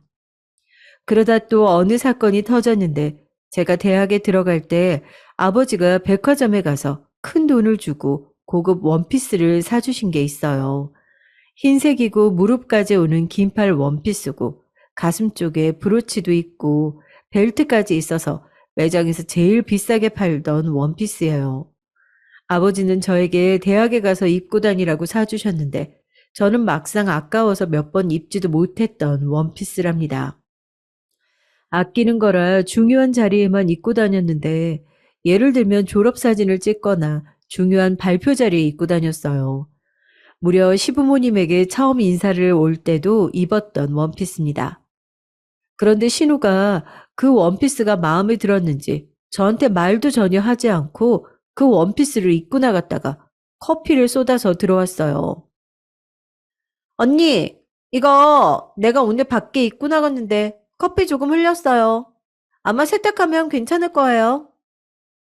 아가씨, 그래도 말도 없이 입고 나가면 어떡해요. 저는 아가씨 입고 나간 줄도 몰랐네요. 네? 지금 언니 저한테 짜증내는 거예요? 진짜 어이없어. 이깟 옷이 뭐라고 저한테 그래요? 옷이 아까워서 그런 게 아니고, 그래도 말은 하고 입을 수 있잖아요. 아가씨가 미리 말하면 저는 당연히 입고 나가라고 했을 텐데. 그만! 아주 무서워 죽겠네. 돈 줄 테니까 그만해요. 누가 보면 옷에 금가루라도 칠한 줄 알겠네. 아가씨는 진짜 그 자리에서 가방을 열고 지갑을 꺼내서 저에게 10,000원짜리를 던졌어요. 이때는 저도 참을 수가 없어서 지금 뭐 하는 거냐고 크게 화를 냈고 옆에서 저에게 딱 달라붙어 있던 딸은 급기야 울기 시작했습니다. 아가씨는 어이가 없다고 옷이 뭐라고 시누이한테 그러냐고 화를 내고 그 소리를 듣고 오신 시어머니도 저에게 그 옷 얼마냐고 본인이 100벌도 사줄 테니까 자기 딸에게 큰 소리 내지 말라며 저를 다그치셨죠. 저는 옷의 가격 때문에 시누이에게 그런 게 아니고 그 옷이 저에게는 너무 특별한 옷이었고 돌아가신 친정 아버지가 저에게 일부러 사준 거라 진짜 의미가 남달랐던 옷이었거든요. 말도 하지 않고 입고 나간 시누이는 자기가 피해자인 척 하기 시작했고, 조용하던 시아버지도 저에게 뭘 그렇게 유난이냐는 식으로 말해서 상처를 많이 받았습니다. 제가 제일 상처받았던 반응은 남편이었는데요. 그래도 우리 집이 망하기 전까지는 중간에서 중재하는 역할을 많이 하려고 노력했었거든요.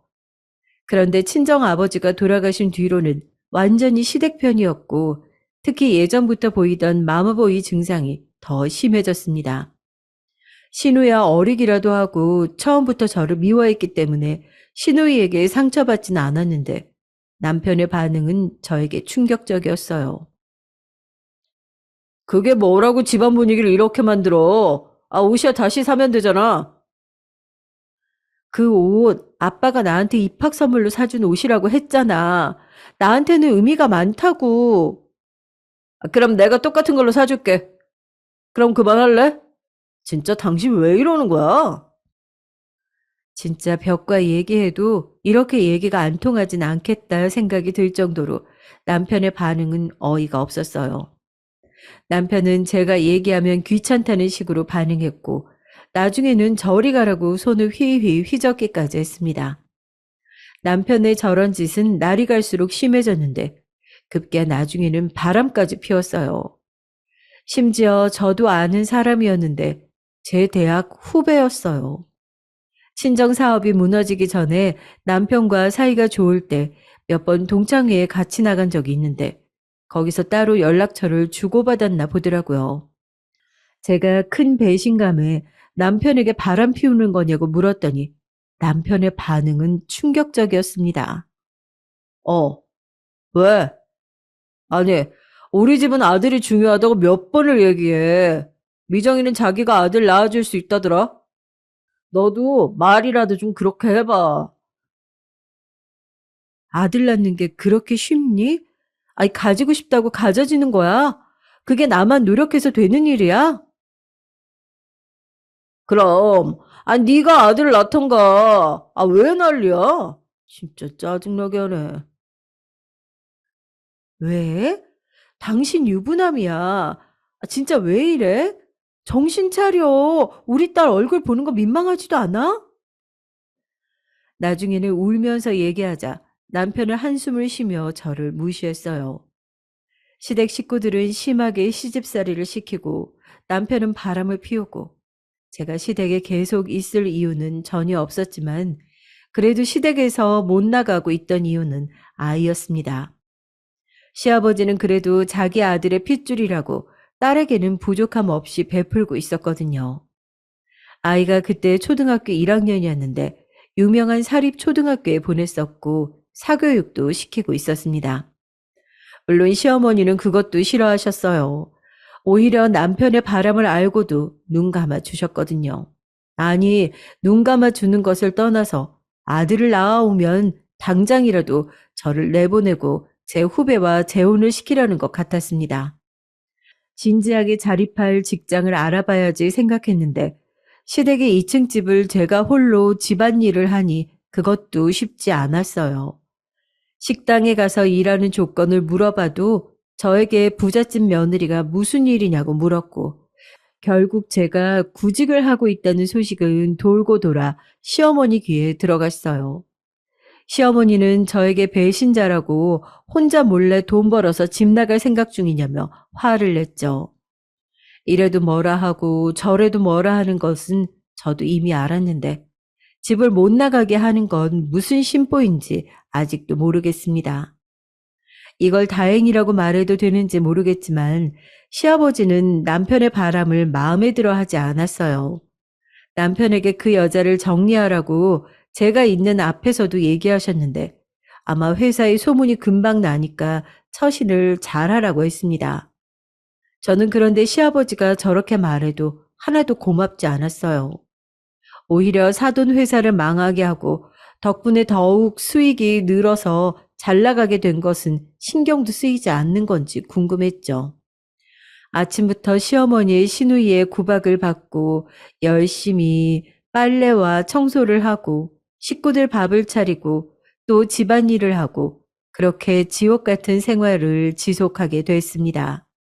그래도 가만히 있을 수 없으니 남편이 술에 취해 돌아오면 지갑에서 현금을 꺼내 조금씩 비상금을 마련했고, 제가 빨래 담당이라 세탁기에 넣기 전에 주머니를 뒤져서 아무리 적어도 그렇게 조금씩 모았어요. 시장에 가서 장을 볼 때도 조금씩 더 샀다가 다시 시장 가서 반품하고 그 돈을 모으기도 했으니 완전히 당했다고는 할 수 없네요. 이렇게 소소하게 저는 비상금을 모으며 딸이 더 크기 전에 도망가서 친정엄마와 살아야지 생각하고 있던 어느 날 일이 터지게 됐습니다. 친정엄마는 아버지가 돌아가시고 혼자 작은 집에서 혼자 살고 계셨어요. 엄마는 실어증에 걸리시고 우울증도 크게 걸리셨는데 무엇보다 식사를 많이 챙겨 드시지 않았습니다.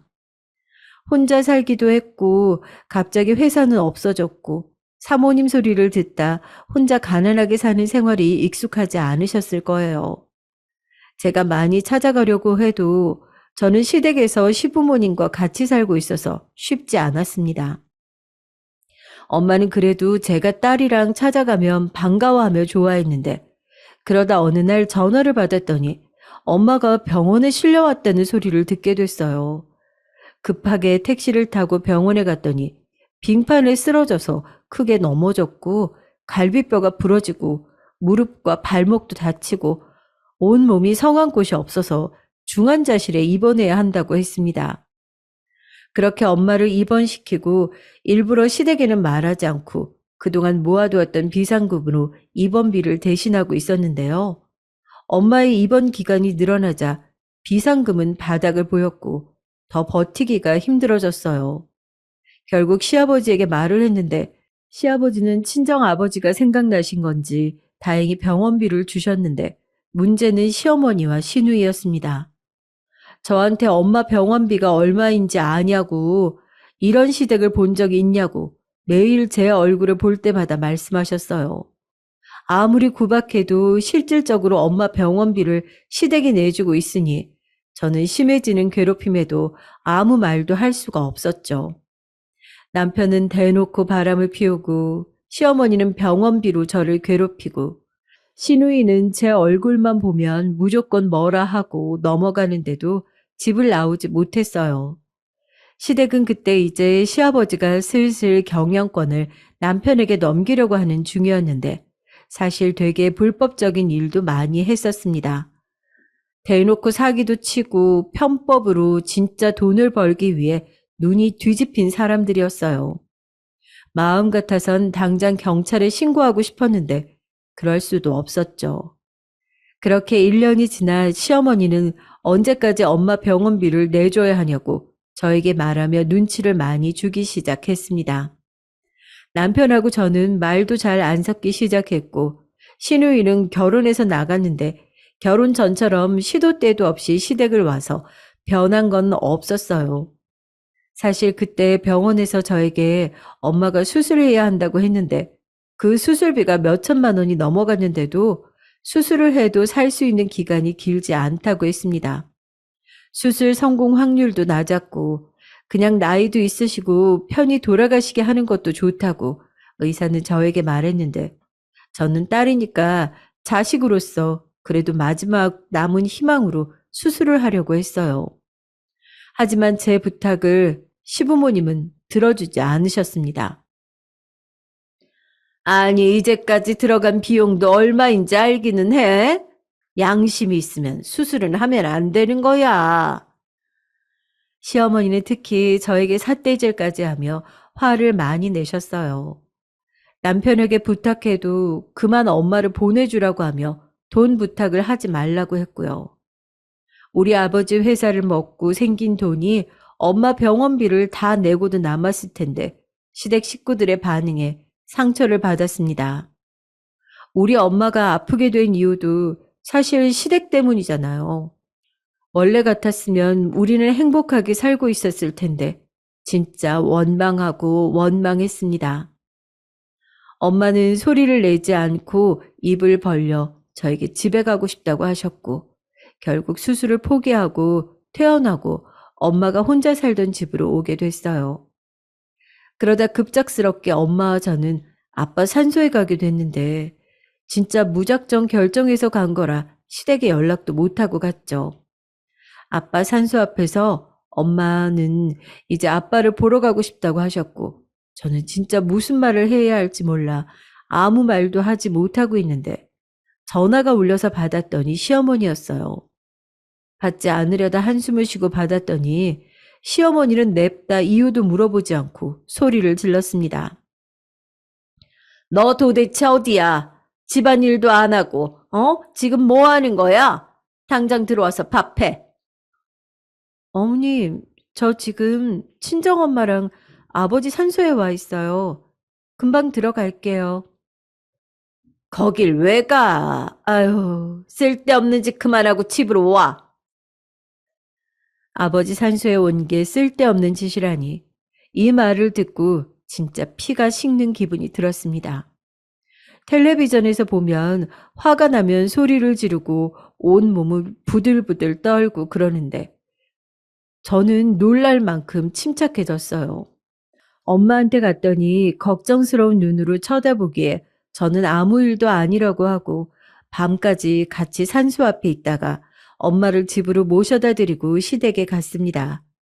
시부모님에게 가서 그냥 잘못했다고 해야 하나 생각하며 시댁으로 갔는데 시어머니는 제가 아무리 문을 두드려도 문을 열어주지 않았어요.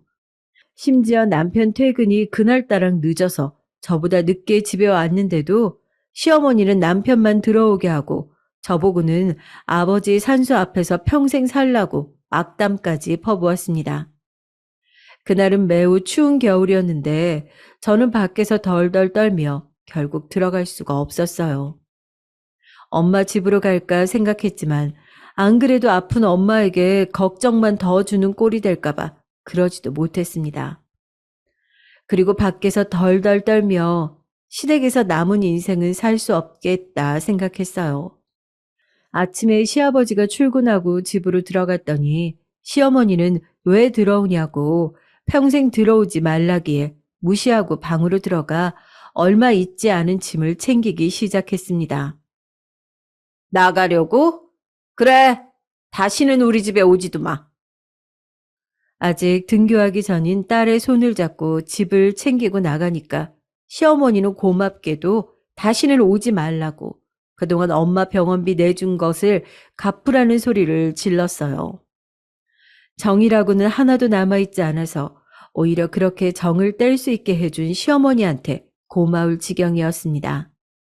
시어머니는 제가 진짜 나가는 것처럼 보이니까 또 갑자기 돌변해서 어딜 가냐고 붙잡았는데 저보고 뭘 어떻게 하라는 건지 도무지 알 수가 없었죠. 나가랬다가 나가지 말랬다가 혼자 난리치는 시어머니를 겨우 떼고 저는 딸과 함께 집을 나갔습니다. 그리고 전화를 걸어 남편에게 이혼하자고 말했더니 한숨을 쉬고 제 마음대로 하라고 하더라고요. 대충 예상은 했는데 이렇게 쉽게 이혼할 줄을 몰라서 웃기도 했고 남편을 마지막으로 찾아가서 이혼 도장을 찍을 때도 서로 별 말을 하지 않았어요. 남편에게 상간녀가 있다는 것은 이미 알고 있어서 아들 낳고 행복하게 살라고 했더니 저를 쳐다보지도 않더라고요. 원래 워낙 아들을 원했던 집안이라 제가 딸을 데리고 이혼한다고 해도 아무도 말리지 않았습니다. 그렇게 이혼하고 저는 엄마가 계신 집으로 갔는데 그때 엄마의 상태는 바로 돌아가셔도 이상하지 않은 상태였어요. 실제로 저와 같이 살다 2주 뒤에 돌아가셨는데 전 엄마의 임종을 지킬 수 있어서 다행이라고 생각했습니다. 이혼하길 잘했다고 생각한 게 바로 그때였어요. 엄마는 돌아가시며 저에게 통장 하나를 건넸는데 거기에는 1,000만 원이 들어있었습니다. 집이 망했을 때 겨우겨우 숨겨놓은 돈이라고 주셨는데 힘들고 더러워도 버티라고 하셨어요. 그리고 저는 그 돈과 엄마의 집을 팔고 남은 돈으로 서울의 다른 지역으로 가서 살게 됐습니다. 변두리였고 경기도와도 가까운 곳인데 시댁과 거리가 꽤 있어서 동네 주민들을 만나지 않아도 되는 곳이었어요.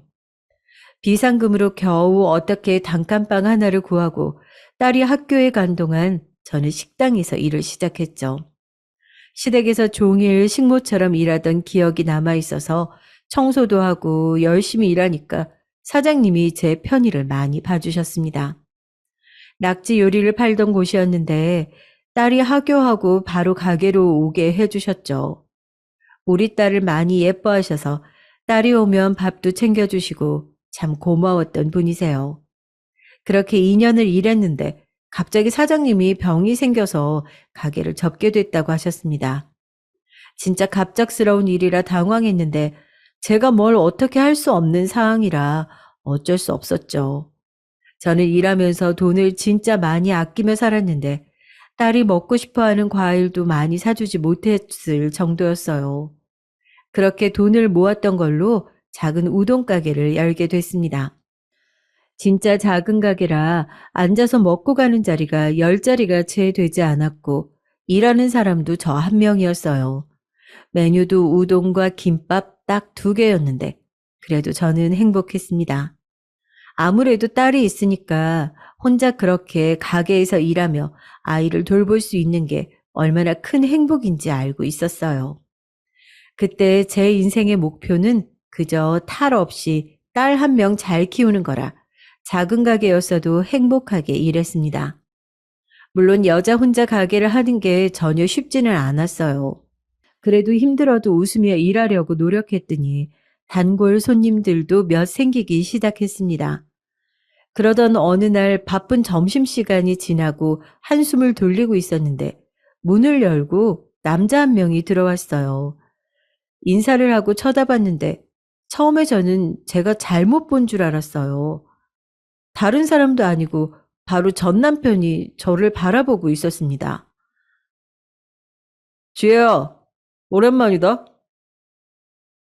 여기가 어디라고 이렇게 찾아와?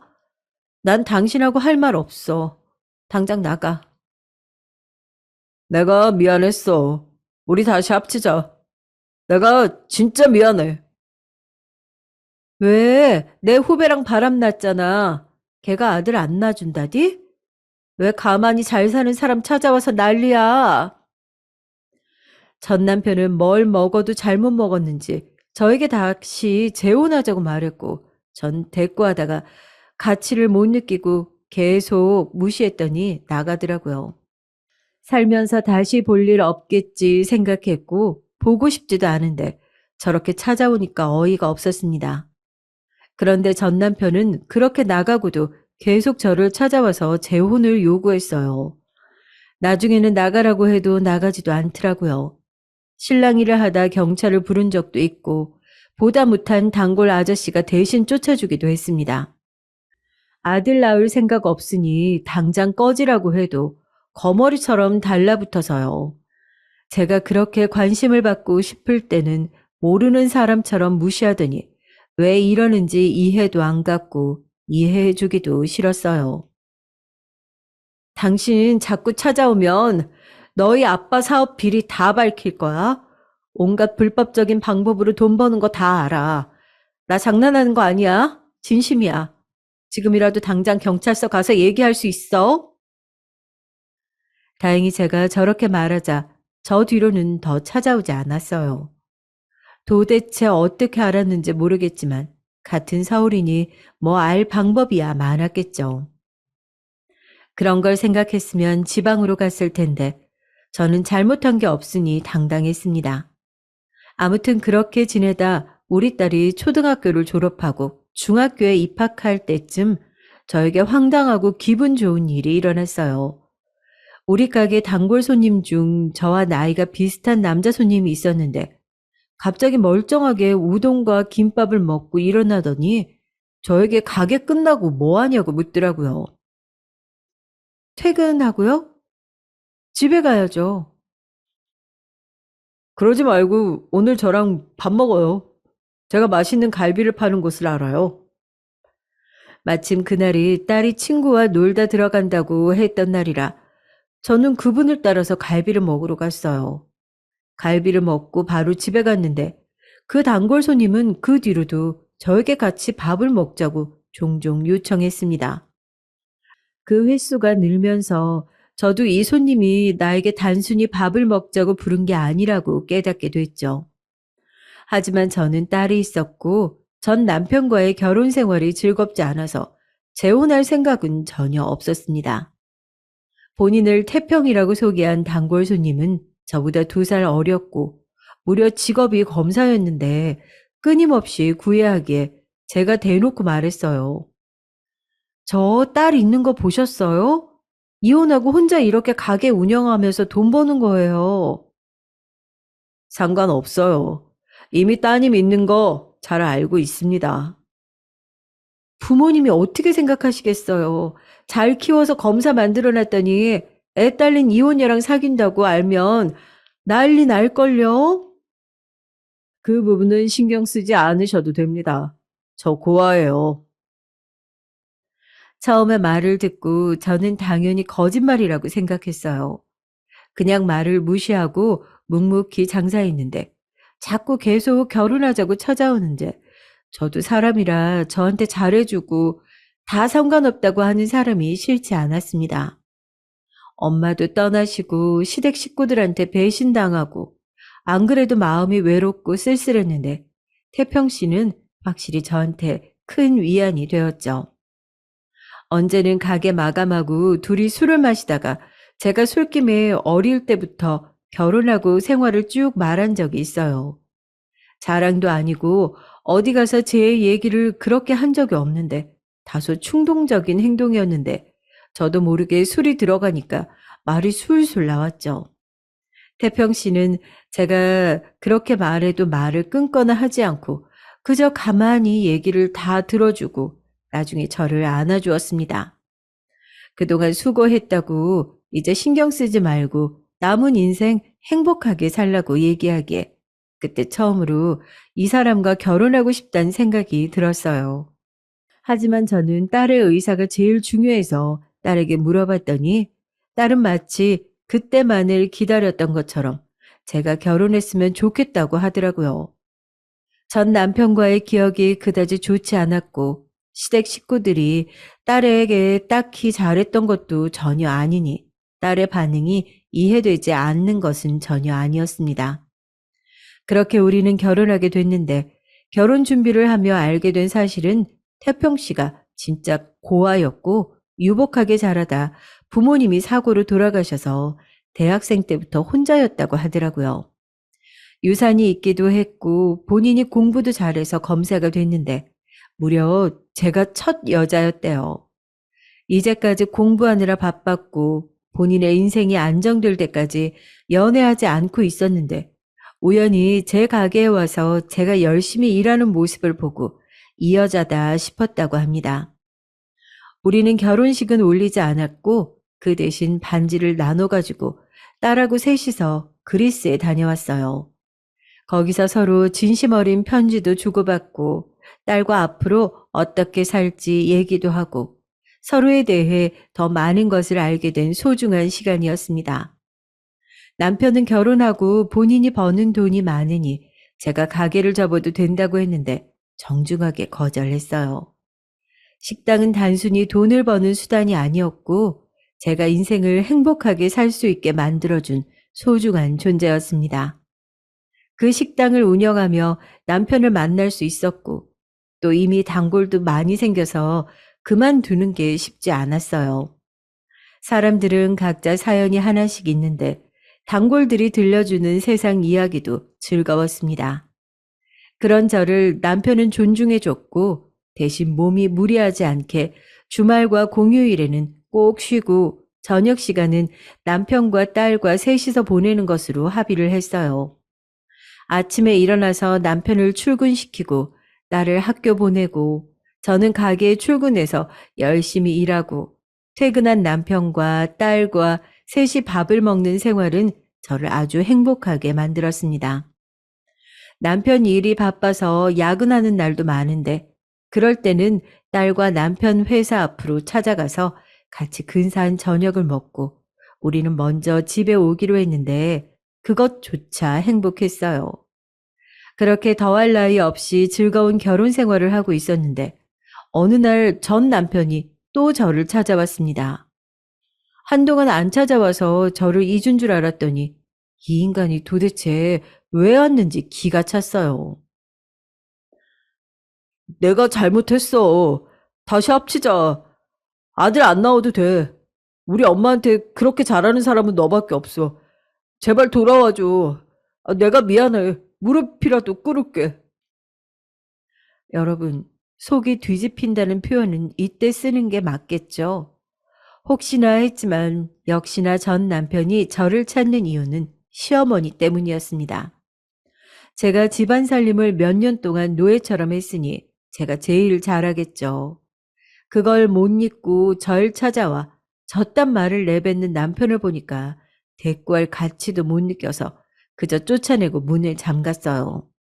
어차피 돈이 목적인 장사가 아니니 가게 문을 닫더라도 저 인간을 보지 않는 게 정신 건강에 훨씬 좋았습니다. 그렇게 그날은 장사를 쉬고 밤에 남편에게 있었던 일을 말하니까 남편은 곰곰이 듣더니 나중에 또 그런 일이 있으면 당장 자기를 부르라고 했어요. 그리고 다음 날이 됐는데 전날에 그렇게 쫓겨난 남편이 다시 오면 진짜 남편이나 경찰을 부르려고 했는데요. 그런데 우리 가게에 나타난 사람은 남편이 아니었습니다. 저는 진짜 기절하는 줄 알았는데 바로 제 앞에 나타난 사람은 시어머니와 시누이였어요. 이혼하고 몇 년을 못 봤는데 제가 어떻게 그 얼굴들을 잊었겠어요. 잊고 싶어도 잊을 수가 없는 얼굴들이 가게에 들어오는데 그 장면이 느린 화면처럼 보였습니다. 김밥을 자르다 멍하니 멈춰 보기 싫은 얼굴을 바라보는데 저를 보자 시누이가 특유의 업신여기는 표정을 짓더라고요. 마마보이인 전 남편이 일러서 온 게 틀림없었죠. 가게 크기 봐라. 무슨 화장실보다도 작네. 이러면서 재혼을 왜 거부해? 아니, 그러니까. 엄마, 너무 수준 떨어진다. 괜히 쫓아냈나? 그지처럼 하루 벌어 하루 먹고 사냐? 아유, 그냥 다시 돌아와라. 다 잊고 용서해 줄게. 가게 안에 있던 손님들께 양해를 구하고 내보냈는데 손님들은 다행히 아무 탈 없이 나가 주셨어요. 이혼하고 나와도 이렇게 시댁 식구들을 마주해야 한다는 현실이 믿기지 않았고 도대체 이 인간들이 저에게 왜 이러나 싶어서 뭐라고 한마디 하려는데 그 순간 가게 앞에 벤츠 하나가 주차하는데 그 차는 아무리 봐도 현 남편 차였어요. 남편은 차에서 내려 가게 안으로 들어오며 저를 바라봤죠. 여보, 이 사람들 누구야? 어, 전 시댁 사람들.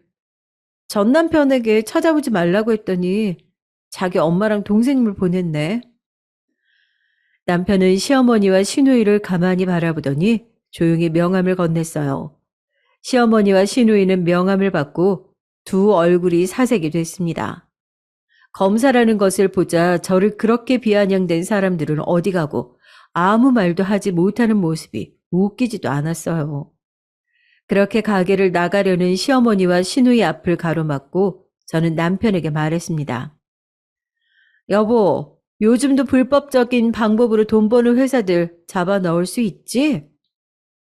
제가 이렇게 말하자 시어머니는 꿀먹은 벙어리처럼 가만히 있다가 갑자기 지금 무슨 소리를 하는 거냐고 저에게 소리를 질렀죠. 남편이 제 앞을 가로막자 또 태도를 바꾸었습니다. 우리가 미안하다. 다시는 찾아오지도 않고 아들에게도 말해서 얼굴 보일 일 없게 하마. 그리고 둘이 도망갔는데 저는 그걸 그렇게 내버려 두고 싶지 않았어요. 우리 아버지와 어머니가 돌아가신 이유도 다 저 거지 같은 시댁 때문이잖아요. 그래서 저만 혼자 알고 있던 시댁의 비리를 다 남편에게 말했습니다. 남편은 자기가 알아서 하겠다고 저에게 이제 더 신경 쓰지 않아도 된다고 했는데 나중에 얘기를 들어보니 시댁의 회사는 책임을 피할 수 없다고 했어요. 솔직히 저만 찾아오지 않거나 비아냥거리지 않았으면 그냥 눈 감아주려고 했는데 괘씸해서 가만둘 수가 없었습니다. 그렇게 검찰 조사를 받게 되니 시어머니는 저한테 연락 와서 미안하다고 엉엉 울며 한 번만 살려달라고 난리를 치더라고요. 시아버지도 이혼하고 처음으로 저에게 연락해서 과거에 미안했다고 하는데 그렇게 미안하면 애초에 미안할 짓을 하지 말지 생각만 들었죠. 그 과정을 거치고 부모님 산소에 갔는데 예전처럼 삶이 막막하지도 않고 이제 두 발 뻗고 잘 수 있어서 얼마나 좋은지 모르겠어요. 든든한 현 남편도 언제나 제 편이고 우리 딸도 공부도 잘하고 말도 잘 듣고 무엇보다 지금 남편과 너무 잘 지내고 있습니다. 그리고 여러분, 저 아이도 낳았는데 그렇게 시댁에서 원하던 아들이에요. 현 남편과의 아이인데 우리는 낳기 전에 아들이어도 딸이어도 둘 다 괜찮다고 했거든요. 그런데 아들이 나왔습니다. 아들을 보니까 저에게 그렇게 아들을 낳으라고 했던 전 시댁 식구들이 생각나더라고요. 그렇게 그들이 원하던 아들도 낳고 저는 지금 새로 생긴 소중한 가족과 남은 인생 행복하게 살려고 합니다. 여러분, 다사다난했던 제 사연은 여기까지예요. 어떻게 잘 들으셨는지 모르겠습니다. 그동안 인생을 살면서 굴곡이 참 많았는데 그래도 제 인생은 해피엔딩으로 마무리할 것 같아요. 제 얘기 들어주셔서 감사합니다. 여러분도 가족들과 행복한 인생 살기를 진심으로 바랄게요.